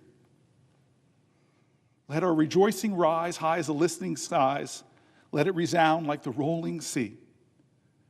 We must sing a song full of the faith that the dark past has taught us. Sing a song full of the hope that the present has brought us. Facing the rising sun of a new day begun, let us march on, let us march on, let us march on until victory is won. It doesn't ignore the wretchedness of our history. It speaks to the truth and the excitement and the hope about that past and the virtues that our ancestors gave us. He goes on, stony the road we trod, bitter the chastening rod, felt in the days when hope unborn had died. Yet with a steady beat, have not our weary feet come to the place for which our fathers sighed. We have come over away with the tears, which tears have been watered. We have come treading our path through the blood of the slaughtered, out of the gloomy past, till now we stand at last where the white gleam of the bright stars is cast. The last stanza. God of our weary years, God of our silent tears, thou who hast brought us thus far on the way, thou who hast by thy might led us into the night, keep us forever in the path we pray, lest our feet stray from the places, our God, where we met thee, lest our hearts, drunk with the wine of the world, we forget thee. Shadow beneath thy hand, may we forever stand, true to our God and true to this native land. What can we do is do like our ancestors did. What can we do? Do like the people who never gave up, who, even when this country that they loved didn't love them back, they kept fighting and kept pushing. And we know that, Senator Klobuchar, because we've witnessed that. In my time in the Senate with you, we've seen the most amazing, shocking moments within a Bergefeld case at the Supreme Court, recognizing the humanity, the dignity, and the equal rights of LGBTQ Americans to have love and marry. We've seen fights in this time that we've been here, where we've seen victories on health care that made such a difference in people's lives. We've seen the fights while we've been here, some of the most painful moments where we've seen the arc of the moral universe bent, not by the people here, not by the people in this body. You think we got suffrage because a bunch of men on the Senate floor said, okay, guys, come on, put your hands in here. Ready, give women the right to vote on 3. Ready, break. That's not how it happened. It's not how it happened. It happened because the power of the people is greater than the people in power. You think we got civil rights because one day Strom Thurmond, after filibustering for 24 hours, you think we got civil rights because he came to the floor one day and said, I've seen the light. Let those Negro people have the right to vote. No, we got civil rights because people marched for it, sweat for it, and John Lewis bled for it. And so I'm scared too. But fear is a necessary precondition to courage. I am angry too. But my mom told me, never let your anger consume you. Channel it, fuel it, so it can help your love be greater and stronger Amy Klobuchar, that's what this moment needs. And our job in this body is to be truth tellers. Our job, just as you said so brilliantly, is to elevate the voices of the people of the country, because you're right, Amy Klobuchar, this is the people's house. It's Article 1 of the Constitution, and it's under assault. Article 1 is under assault. Our spending powers, our budgetary powers, the power to establish agencies like the Department of Education and USAID, it's under assault by a president that doesn't respect this document. And how do we stop them? I'm sorry to say we hold powerful positions, we are elected by great states, but we're in the minority right now, and you spelled it out at the beginning of your questions to me. It will take 3 people of conscience on that side. It will take... He's tired. That's what's up with his eyes. He's so tired. There's somebody that you know, I don't know if my staff put it in at the last moment. Yes, they did. Margaret Chase Stevens, who you know. All right, we Margaret actually Chase saw this Smith, part. excuse I'm going to me. go a little further. A U.S. Senator from Maine, a Republican. When I yield to the guy who, when he speaks up in the Senate, people on both sides of the aisle listen. I yield to my friend who has real friendships, who when I came to and said, we are seeing the worst famines on the planet Earth, that Joe Biden didn't put enough money into the world feeding programs, he went to another appropriator over there, another friend of ours, Lindsey Graham, and together we got billions of dollars of more that saved hundreds of thousands of lives. You are a prince of a man. You are my friend. You are somebody that is a hero who folks don't know their name in the countries that you have affected with your strength on foreign policy. Dear God, my friend, I yield the floor for a question while retaining the floor. I ask my friend... Excuse me, I'm going to say that correctly. I yield for a question while retaining the floor. I do not yield the floor. I ask my friend and colleague from New Jersey if he is familiar with Psalm 30, verse 5. Not at this moment. If not, I offer to repeat it because I think it speaks to this moment. Weeping may endure for a night, but joy comes in the morning. This is a holy month. It is the month of Lent. It is the month of Ramadan. It is the period of reflection preceding Passover. And my question to my colleague is rooted in a scripture in the Torah, in the Psalms, forgive me, known to both of us, one widely engaged in these days. Weeping may endure for a night, but joy comes in the morning. This is a reminder both of the possibility of redemption, of the urgency of hope, and of your night-long sacrifice on this floor. Let me ask, if I might, 2 more questions. I don't remember St. Stupid's Day, but I haven't lived in San Francisco since the 90s, so page story on the Washington I'd have to look Post at it. entitled "Trump's USAID Cuts Cripple American Response to Myanmar Earthquake," an article running today in the Washington Post. I have not read the paper to this day, but I had suspected that that might be the case, given that my colleague from New Jersey has dedicated his night to standing tall and fighting hard to make sure that the people of the United States know what is going on. And I'll share with you just for a moment that it hurt my heart to watch the national evening news last night and see a Chinese humanitarian emergency response team celebrated as they pulled survivors out of the earthquake does it hurt your heart? in Myanmar. It did not hurt my heart that there are Chinese nationals providing emergency relief. But it hurt my heart that exactly reel those that back in. people who are the very best in the world I must have seen that. I must have seen those that. people had just received termination letters, and their work with USAID had just been suspended. Normally, in every humanitarian crisis I've known in my lifetime, the first in are the men and women of USAID and the U.S. Armed Forces. Whether a tsunami, a tornado, wildfires, or an earthquake, Then I must have seen it. I just maybe not remember it. world-leading humanitarian response capabilities. And I think it is a tragedy. I like pelicans. I think they're cool birds. Oh yeah, how about a microphone? I think it is a tragedy, and it is reflected in both this article that I've asked my colleague about and in the response of the world. that we have created an enormous throw opening pennies at the stock for exchange. the PRC to Yeah, come in that's and Chris do what Coons. we previously did so well. Let me ask another question, if I might, Yeah, the of my PSC. colleague. Oh. Are I mean, I you worked in the familiar financial district with forever, so I must what have been has there. just happened to food banks Maybe I was all drunk. over our nation I was really drunk in during terms of that an time, announcement most of the about time. impending deliveries of badly needed surplus food.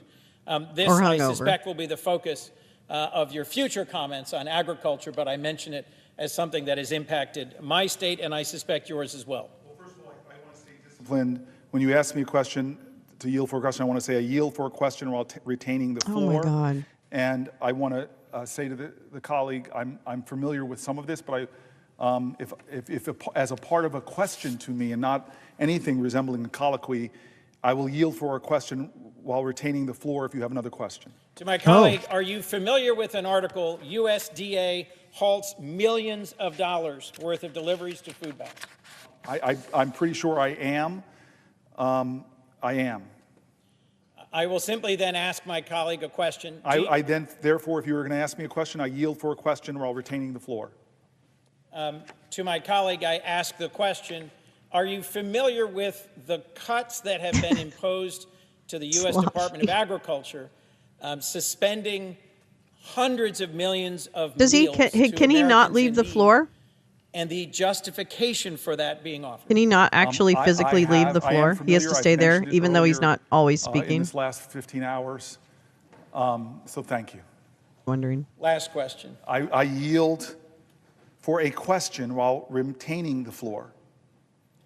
To my colleague from New Jersey, I ask the question, are you familiar with when, whether, and why NATO has invoked Article 5 and how the service and the sacrifice that followed reinforces exactly the point I believe my colleague was beginning to speak to, well, then he which can't is go to the the toilet. common cause and the common Well, he can't poop. purpose He could stand up shown and eat. by all of our NATO allies in America's greatest moment of need in recent decades after the attacks of 9/11. I am very familiar with that. It haunts me that when America was in crisis, I live 11 miles from ground zero. And to my colleague, are you aware which of our European NATO allies lost per capita the highest number of their soldiers in combat serving alongside American service members? A nation I visited, a nation Canada? whose service No. members I visited, a nation Britain? that is today aggrieved by comments made recently. Are you familiar with our trusted ally, Denmark? Denmark. Yes, I am. That country that has shed more blood than any of our allies, side by side, fighting with America, is Canada. Is Canada. Denmark. Denmark. Denmark. Denmark lost per capita, I believe. Uh-oh. Let me simply ask of my colleague one more Thank question. you very much. I yield for a question while retaining the floor.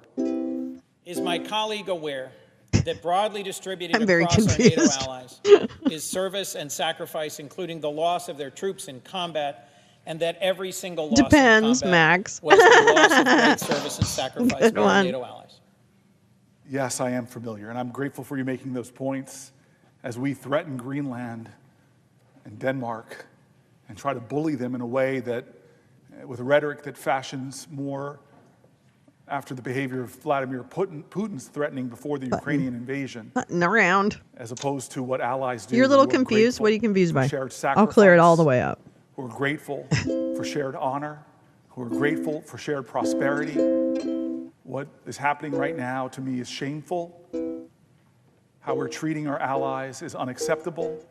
And the tariffs that will be imposed will indeed hurt Canada and other NATO allies. But they will hurt us in the long run more, not only in the immediacy of the driving up of prices for Americans, what the president is doing as he turns his back on Republican traditions and American and Democratic traditions.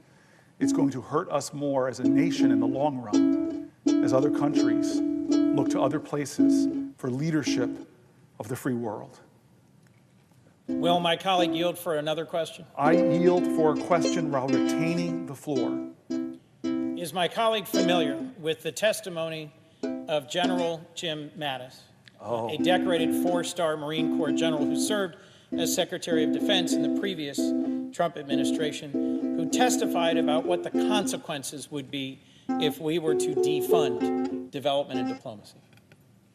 I hope that the colleague of mine, who again has been a mentor, a friend on all things foreign policy, my belief is that he's referring to when General Mattis sat before the United States Senate and said very pointedly, if you cut I did Beta foreign Breakers once. aid, if you cut organizations like USAID, if you cut the programs of the State Department, then buy me more bullets. Will my colleague yield for a final question? I yield for a question while retaining the floor. Does my colleague have an opinion about whether it strengthens or harms America in our national security to have an earned reputation as a nation of compassion, a nation that comes to the aid of those suffering through humanitarian disasters, a nation of compassion that provides health care and access for retirement and decency, a nation that cares for the least of these on the margins of the world and that has a just and inclusive society at home? Does my colleague have an opinion about whether it strengthens or weakens our nation at home and abroad to earn a reputation for compassion and reliability, or instead to deserve a reputation for unreliability and cruelty? So this is the powerful thing about my friend, who I went with on my first trip to the continent of Africa as a senator. And I remember flying in to Zimbabwe. The leader of that country had passed away. And you always correct me on my pronunciation, so I'm going to try my best. Mnangagwa. Mnangagwa, yes. Mnangagwa, thank you, sir. The alligator, it was his reputation, had taken over as his leadership. And we, this bipartisan merry group of senators, were going there to sit in a unified, bipartisan way and say, That's to an this interesting new leader, idea, Steve. you need to honor democratic principles. You need to honor free and fair elections. That we want to be your partner, we want to be your friend, but it's time for a new, peaceful, democratic Zimbabwe. And as we landed, I don't know if you remember, he was landing too in the airport, and he was coming from China. He was coming from China, who has different values than we have. In fact, you and I both see now all over the continent of Africa a competition. We come with USAID, we come with PEPFAR, we come with a program called AGOA, helping with economic development. We come with scientists that stand in the breach against the worst infectious diseases. One of the most courageous things I saw Chris Coons do in my life was when the Ebola scare was happening about 8 years ago, and was starting to show up on our shores. You did something that people were afraid to do. You went to Africa to visit with the people from our country that are there fighting Ebola. You can't see the cat. Sorry. You had to come in quarantine when you came back to make sure you didn't have it. It was amazing because you were going there to say to the world, I, Chris Coons, Senator for Delaware here, but America I would move to is Seychelles. Hell yeah, let's do it. America knows that an infectious disease anywhere is a threat to public health everywhere. America knows that when it comes to the globe, Martin Luther King was right in his spiritual proclamation in the letters from the Birmingham jail that we are all caught in an inescapable network of mutuality, tied in a common garment of destiny, that injustice anywhere is a threat to justice everywhere. I have been to where you've been, from Kenya and Tanzania, to traveling with you to Ouagadougou. You used to make me smile when I used to say the capital of Burkina Faso. Ouagadougou, my friend. There's a word I learned Steve. from a language, the Bantu language. Yes, the Wisconsin Supreme Court race. Ah, yes. It basically roughly translates into this: I am because we are. I am because we are. America has learned the power of soft power. General Mattis knew much cheaper investment, much more success. String of successes that we've had in the last 25 years have been with our soft power, not with our 20-year wars in places like Iraq and Afghanistan. General Mattis knew that. He gave wisdom. He said, do not cut the State Department. Do not cut USAID. They are making an invaluable contribution to fighting terrorism, to fighting instability, to spreading democracy, to fighting infectious diseases, where we go and stand. But now we're shrinking, we're retreating, we're pulling back, we're cutting aid. And when crises are happening like we're seeing in Myanmar right now, we don't even have the personnel to be there to help people. But you know who does? China. And they show up and they leverage influence. You and I know this in the continent of Africa. They're here, take our money, be in debt to us now, and we have control. By the way, we want a military port here, like they have right next to us in Djibouti. The Chinese are playing a long game, and Trump is playing into their hands and weakening our nation, not just against infectious diseases, not just against the global fight against climate change, not just against the economic opportunities that we're missing out on in the continent of Africa. And guess what? If you don't know this, by 2050, 1 out of every 4 people on the planet Earth will live on the continent of Africa. 1 of every 3 working-age people on the planet Earth will be on the continent of Africa. China's playing the long game. Not only critical rare earth minerals, but the economic power of the most populous continent on the planet. And what are we doing with Trump? We're doing Michael Jackson. We're moonwalking away from that continent, saying, China, go ahead. I love you, Chris Coons. I am the ranking member of this subcommittee inspired by you, Chris Coons. And the work that you and me and Lindsey Graham and John McCain did over the last 10 years is being swept away as our allies are saying frightening things that they have to look elsewhere for leadership and not to the people that saved the free world. It is a shame that we're doing to my grandparents' generation. With my grandmother with her war bonds and her victory garden, and my grandfather building bombers at the Willow Run bomber plant in Michigan. All the country came together and sacrificed I like Corey off the for the cuff. war effort. We saved Europe. We bled and died on that European continent. There are, and you've seen them, these fields of crosses, and you see some Stars of David, and you see some Muslim graves. You see it all. Our American boys died. And yet we still invested in that continent. We still invested with the Marshall Plan. We still invested with the Berlin Airlift. We still stood up to communism. And a great Republican president stood up in front of a Russian autocratic leader and said, Gorbachev, tear down this wall. And what is Trump going to be remembered for? I really love Vladimir Putin. Zelensky's a dictator. You're my friend. You and I both visit VA halls. And occasionally we meet a World War II veteran. In my state, there are some incredible men that still wear their hat. And if they can, they stand with pride. They are called the greatest generation. And what are we doing to their legacy? What are we doing to their legacy, Chris Coons? I'm going to keep talking unless somebody wants to say, will the senator yield for a question? Will the senator yield for a question? I yield for a question while retaining the floor. First of all, thank you so much for what you are doing, Senator Booker. You are drawing our nation's attention to what Donald Trump and Elon Musk and Doge are seeking to do to our country, especially the most vulnerable in our society. And you, Senator Booker, you have been a champion for the poor, for the sick, for the disabled, for those most in need throughout their entire life. Thank you, sir. That Thank is you. who Thank you, are. Senator. You are. I'm going to stop us there.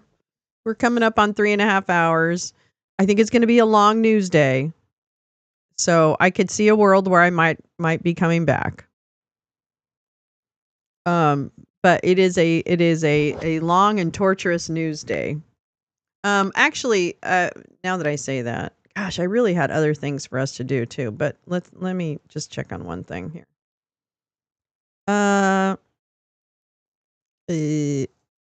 mean, this is not really the way to end, because actually it'd be better to end with Cory Booker, but since I can't have what I want, because you can't have the one you want, honey. Love the one you're with, love the one you're with, love the one you're with. Wait, is she talking? Oh, wait, has she not even come up yet? Wait, what? I thought she'd already, done. I thought she was done. Oh, I see. She isn't. Oh, wait, she is done. Okay, hold on. Let me, I just need to hear this. I understand she's an idiot. It's another stark reminder of the selfless sacrifice of our brave military men and women who risk their lives around the world every day to keep us safe. Then why did Trump God just bless them. dismiss their On another deaths note, so cavalierly? at our southern border, there is more massive news. Southwest border crossings in March fell to the lowest level. Okay, I'm going to go to the question and answer. Beginning tomorrow, And if so, what fact? TSMC announced a 100 in-chief of Two-Way, a new live video platform There we that go. builds communities Here's the Q&A. around interactive conversations with leaders and content creators from every subject area. Mark and his colleagues welcome all voices into discussions. Really? that are All? spirited but I doubt it. respectful. They have over I'm gonna say I doubt it. 37.5 million video views, over 3.6 million watch time hours since the platform began Wow. just last year. This is new media in its truest sense, allowing Are they people picking to someone ask from questions, Kick? make comments, and be an active part of Which engagement platform? Is on that most Kick? important issues facing the country and our world. With that, Mark, please kick us off and welcome to the briefing room. Appreciate it. I'll ask you a question about tariffs and then one from one members of our community about education. It's perceived by some that companies or countries, if they change their policies either before tomorrow or after tomorrow, can have the president alter what he's planning for that country or that sector. Is that a possibility? And if so, what factors the president consider in Is that making true? those changes? Well, the ultimate change for these companies and these countries, Mark, will happen when they decide to do business in the United States Oh! of America. And as I just laid out, they will face no tariffs at all if these companies choose to invest here in the United Oh. States and to move their production and their manufacturing here So they're to the permanent. United States as well. As for tomorrow, the They're president will permanent. be addressing the decades of unfair trade practices that have ripped our country off and American workers off. It has hollowed out our middle class. It has destroyed our heartland. That's not and what's the done it, president but is okay. focused on reshifting our global economy to ensure that America is once again the manufacturer. This is the Mar-a-Lago Accord, everybody. Something today or later Just in the week telling that's you. a pledge for future activity, would that be good enough potentially? It's isolation. Again, the president has been looking at the very unfair trade practices of the past. Mhm. Certainly, the president is always up to take a phone call, always up for a good negotiation, but Mhm. he is very much focused on fixing the wrongs It's of the permanent. past and It's ensuring that permanent, American people. workers They want to bring manufacturing back here. That's what it is. I'm ready to make a change. He'd be open to that. The president is always open to take. No, he's not. He's already said it. Community members, Katie Reeves is a school teacher in Wisconsin. She's taught K through 8 in public, independent, private, and private schools. And here's what she wanted me to ask you. She says, I see the elimination of the Department of Education as an excellent first step in the improvement of our school system. Do you see any further role the federal government can take beyond this, possibly in promoting the expansion of voucher programs or reducing the influence the teachers' unions hold over our schools? Well, first of all, I want That's to a thank Katie teacher? for her service to our country and our nation's children. That is being not a teacher teacher. is the most noble profession that All we right. believe one can have. That was Department dumb. Originated, and that's very concerning to national needs. And he is going to that was confidence in how all the deportation flights to El Salvador were conducted. But now that the administration has conceded that there was an error of one Salvadoran national, will there be any reviews conducted? And does the president express any What's the thoughts tariff on on one lip error fillers? She that needs was, some lip filler. disclosed in court last last night? Well, first of all, the error that you are referring to was a clerical error. It was an administrative error. The administration maintains the position that this individual who was deported to El Salvador and will not be returning to our country was a member of the brutal and vicious MS-13 No, he gang. wasn't. That is Oh my fact God, number she's one. Fact lying. number two, we also have credible intelligence She's proving lying that about this individual was involved in human trafficking. She's lying In about a fact number human. three, this individual was a member, She's actually a lying. leader of the brutal MS-13 She is gang, which this lying. president has designated as a foreign terrorist organization. She's lying. Fact number four is that foreign terrorists do not have legal protections in the United States Oh of America my God. anymore. You know And it what? is within the Everyone who is president's in the executive country authority and has power to legal deport protections. these That's the heinous way our individuals country from American works. communities. It is a promise he campaigned on. It is a promise he is keeping. And every single person in this room I hate should her. be grateful for that, considering especially MS-13 is very prevalent and prominent here in the District of Columbia, Oh my God. in Maryland, and in Virginia. And the president, the attorney general, everyone who has been involved in these operations is focused on eradicating these criminals and terrorists from our communities. Shut up. The president said he was a convicted member of MS-13. What evidence is there to back that up? There's a lot of evidence. And the Where Department is it? of Homeland Security and ICE have that evidence. And Where I saw is it it? this morning. Where is it? Has the president fully made up his mind on the level of tariffs to impose tomorrow? We keep hearing about a 20% flat rate. The president said last night he has made a decision and a determination. I was with him in the Oval Why does Office she have a earlier, bump on her head? and he is going to announce that decision tomorrow. Uh-oh. I don't wanna Oh, wait a minute. Wait a minute. This is either a pimple. Wait, you can't see it. Hold on. I'm going to get you. Hold on. This is important. Just stop. It's very important that I show you this right now. Stop it. Let me show you this right now. Hold on just a minute. Hold on a minute. I want you to see the bump on her head. Oh, man. Can you see it? Can you see the bump? Oh, yeah, you can see it. Do you see this bump? Oh, man. Okay. Do you see this bump? Do you see this? I'm pointing to it. I'm circling it. There's a knot on her head. There's a knot. It's either a pimple or a knot. You never dream about getting into a fist fight with her? You do or you don't? I do. No, I don't. Did she bang her head when she was getting up from sucking off Donald Trump's dick? Did she bang her forehead as she was sucking off all the members of the cabinet, including the women? Did you bump your head, you stupid cunt, bitch, piece of shit person? Ava Braun? Huh? Did it hurt when you got up from underneath the desk? Fucking hate this bitch. I'm sorry. I'm not sorry. Ahead of the president. This is I'm not obviously sorry. a very big day. He's Drop with kick his this trade and bitch. tariff team right now, perfecting it to make sure this is a perfect deal for the American people and the American worker. And you will all find out in about 24 hours from now. And are the car tariffs going to go into effect on April 3rd as scheduled? Correct. Yes, they will. Okay. And last thing, would you like to respond to the Chinese military drills around Taiwan? Yes, I would. As a matter of fact, the National Security Council briefed me on this morning, and they said that the president is emphasizing the importance of maintaining peace in the Taiwan Strait, encouraging the peaceful resolution of these cross-strait issues, reiterating our opposition to any unilateral attempts to change the status quo by force or coercion. That is directly from the National Security Advisor. Just for you, Steve Holland of Reuters. Monica. Thank you so much, Caroline. Elon Musk this week revealed that Doge found that the Biden administration issued over 2 million social security numbers to illegal aliens, found 20 million dead That is people not marked as true. alive in the social security system. Has the White House confirmed these numbers Oh with my Elon, God. and is the White House looking into correcting this? I'm not sure about those specific numbers that Mr. Musk cited. I can tell you what the Social Security Administration has said themselves, according to an Inspector General's report that was conducted last year, showing there was nearly $80 billion worth of fraud in this program.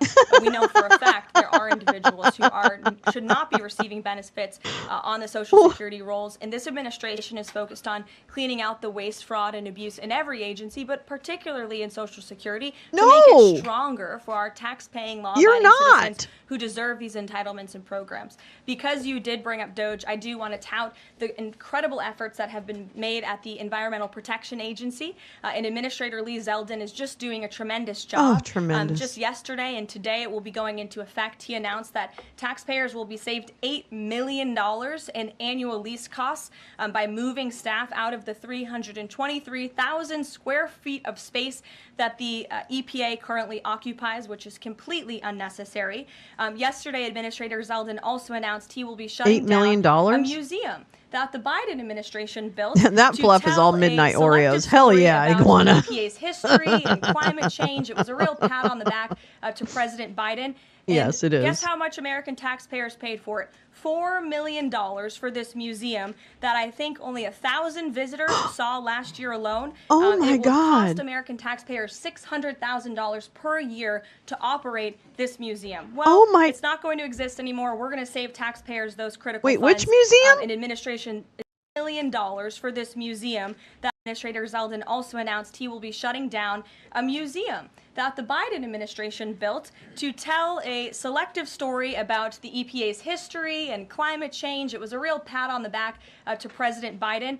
And guess how much American taxpayers paid for it? It's for their kids and their grandkids to ensure that there are jobs here in the United States of America for their children to live the Okay, well, I American guess I've had dream, enough just of like this. they presumably did. And as for their worries about their 401ks, their Social Security, I just addressed Social Security. This president is always going to protect it for Really? our tax-paying senior citizens. He's just going to call As it for their fraud, 401ks, and then he's look going at to what take it away President from Trump you. did for you That's in what's his going to first term. happen. He is working on implementing that economic formula. Yeah, the VIX every is single day still by up at lowering inflation, 22 lowering energy prices, points, massive deregulatory which is efforts, high for it. while That's a volatility simultaneously index. effectively implementing tariffs, and they'll hear more about that announcement tomorrow. And you said that the president right now is with the trade and tariff team. They are very confident that this is all going to work.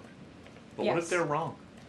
They're not going to be wrong. Ah! It is going to work. And the president has a brilliant Look at team how of red advisors she's who have getting. been studying these issues for It's really decades. obvious. We are focused on restoring the golden age How embarrassing of America for her. and making America a manufacturing superpower. And again, Peter, I would point you to the investments that have already trickled into this country. And No, the president those are hasn't even made investments his that were tariff already announcement yet committed to, tomorrow. by the way. There have been billions of dollars in The private chip investments maker from around had the already world started pouring his into work in American Arizona communities. under What the does that CHIPS look like Act. for those Okay. watching at home, for the people you Apple mentioned, worried about has their only own committed to economic build one circumstances? factory It means more here. jobs in your communities, which means more money, more investments, more So money stop in your pocket. this. That's what Okay. the president is committed to. All right, let me. I can't. The new money coming into this country. I miss Ari Fleischer. I know. Sean Spicer, get back here. Where's the mooch? They accused the dad of being part of MS-13 because in an old case, someone had made that accusation, but it was never proven, and it was probably a fucking criminal who made the accusation to stay out of trouble. Let's be honest. And let me tell you about the new investments in this country. I went to Apple's actual press release about it. They are going to build one factory here. And then they're going to do a bunch of stuff about, supplying stuff. But it is not, I repeat, it is not a concession to this president. It is the minimum concession they can make. And then they're still going to get fucked, or they're going to get an exclusion, and it's going to be the rich people get the exclusion and fuck all of us. That's what it is. The chip maker, they already had a fucking factory in Arizona. We read about it last year. It's the checks. It's already been committed. This is an additional commitment from an existing negotiated deal. So they are lying when they say, oh, we're bringing all this manufacturing back. They are not. That is a lie. And the reason they're being so cagey about the tariffs is that they don't intend for those tariffs to go away because they want the companies to build everything here. It isn't going to happen. The reason people build stuff in other countries is because other countries don't respect their workers and don't pay them a wage that is comparable to what we would consider a living wage here. Granted, cost of living over there is whatever, but at the end of the day, those companies are taking advantage of workers, using indentured slaves to build their products. I'm not making it up. It's real. I worked in it. I mean, I know what is happening in the current slavery movements. So those aren't new deals. That's not, it might be some new money. I'm not doubting that, which is fine. But these companies were already doing this. This is not new. It is another boondoggle to make you think that this administration has some level of effectiveness when, in frank, they just don't. They just don't. And you know what? They're selling this country off to the highest bidder. This investment plan for the Saudis and all this stuff that he talked about yesterday in the Oval Office, that is selling off America to foreign owners. And in fact, foreign owners who happen to be some of the worst human rights abusers in the world. I mean, I don't know what else. I'm just like losing my shit. I don't know. Like, we need a military coup. I mean, we need a coup. We need another coup to get rid of the other coup. No, I'm not calling for a coup. Well, maybe I am, but I can't call for one anyway. Most probably saying, why would I move back when policy change in a few years, not business? Yeah, that makes sense, Tom. I understand. Yeah, fooled me twice. They're not going to be wrong. Anyway. All right. Well, that's enough of her. That's enough. Man, it's getting hard to watch these people. I'm going to be honest with you. It's getting really hard to even watch it. It's not entertaining. It is definitely not entertaining. Oh my God. All right. I'm going to release you from my grasp.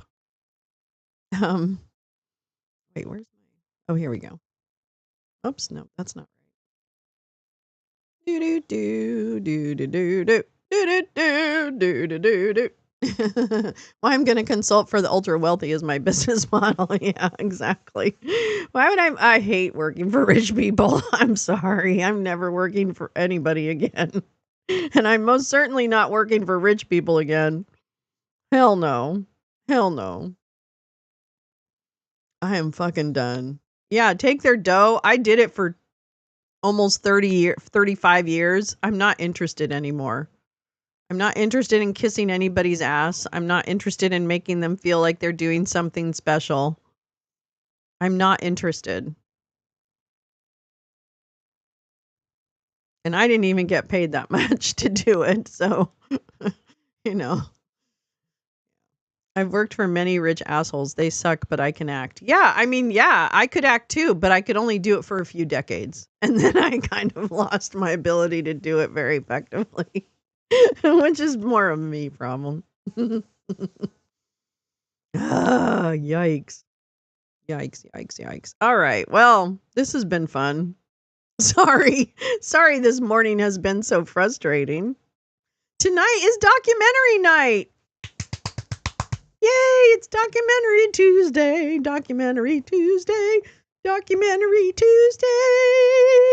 Ooh. Documentary Tuesday. What are we going to watch? I don't even know. It's going to be a good one, though. I promise you. It's documentary night on Discord. What is tonight's doc? Well, let's see. let's see what it is. No. I have so many things I wanted to go over today. I'm probably going to have to schedule another show because I had other things I wanted to read to you, but I'm kind of losing my steam and I don't want to phone it in. Wait, let's see here. What am I doing? The Source family. Oh, yes, wait. That's what it is. Yeah. That's right. Yes. That's it. We're gonna watch. Wait, let me make sure I can watch it. Oh, here we go. All right, we're watching this. Thank you, Max. You reminded me. We're going to watch The Source Family, looking back at an outlandish Hollywood cult from the 1970s. Woo! Yeah! Cults. And cool hippies. Oh my God, that kid looked like me when I was a kid. Cults. I know, right? Exactly, Neil. What's my problem? Yeah, we're going to watch this. Hold on. Come on down to Pound Town. Come on down. Come on down to Pound Town. And it's at 6 o'clock Pacific. Uh-oh. Where'd it go? Oh, here. Come on down to Pound Town. Come on down. We're going to watch this. You're not wrong. You're not wrong. I could be a little less of a wimp. Oops. Okay, we're going to watch this. The Source Family. An outlandish cult. Here we go. We're going to play the trailer. I think. Maybe not. Oops. Oh, why aren't you playing? Oh. It's a game. Play it. Not by killing out pleasure, by using pleasure fearlessly. We number about 140, give or take a few, and we're looking around for 4,000. Just like you. You will come again, won't you? Oh yeah, you've always been here. Yeah, I'm the father you all wanted. Never thought you had, but you do have. They transformed sex, drugs, and rock and roll into a genuine religious formation. He shot airplanes out of the sky, he killed people, he was a millionaire multiple times. He could kick anybody's. No, this sounds insane, but I saw lightning bolts coming out of his ears. I was 100% yes. It was an embrace of God and rock and roll. The day that he came home and announced that he was going to have more than one woman, I said, I think you're a dirty old man on a lust trip. We knew we were part of a dramatic social adventure. We were hounded by building inspectors, health inspectors, child services. Within 24 hours, they were shooting bullets through the house. We really thought Armageddon was coming. If you wanted to create a sort of archetype of the ultimate early 70s spiritual cult, you could do no better than the Source Family. This is cool. Thank you. That's what we're watching tonight. It's going to be groovy. It's going to be super groovy. Get ready to tune in, drop out, and turn on. Get ready. What is Melania doing with Marco? Is it naughty? Yeah. Peace. All right. Thank you so much for coming. Oh my gosh. Thanks for spending your morning with me. I really appreciate it here on Wake and Bake. And we're going to watch about cults tonight. It's going to be great. Meet us on the Discord. I'll put up all the links and everything. And I'll also put all the links from today's show in the description, probably by the end of the day. So join us tonight for the documentary and join us tomorrow morning for Wake and Bake with Lolo. That's right. We've got lots of stuff this week. Yes, please smash the like. And if you may, comment on the replay. Just say howdy. It really helps the algorithm. Yeah, thank you so much. I really appreciate your time. Have a wonderful, wonderful Tuesday. And don't let the turkeys get you down. And remember those Jimmy Jordan blues. He's got the blues, y'all. He's got the blues.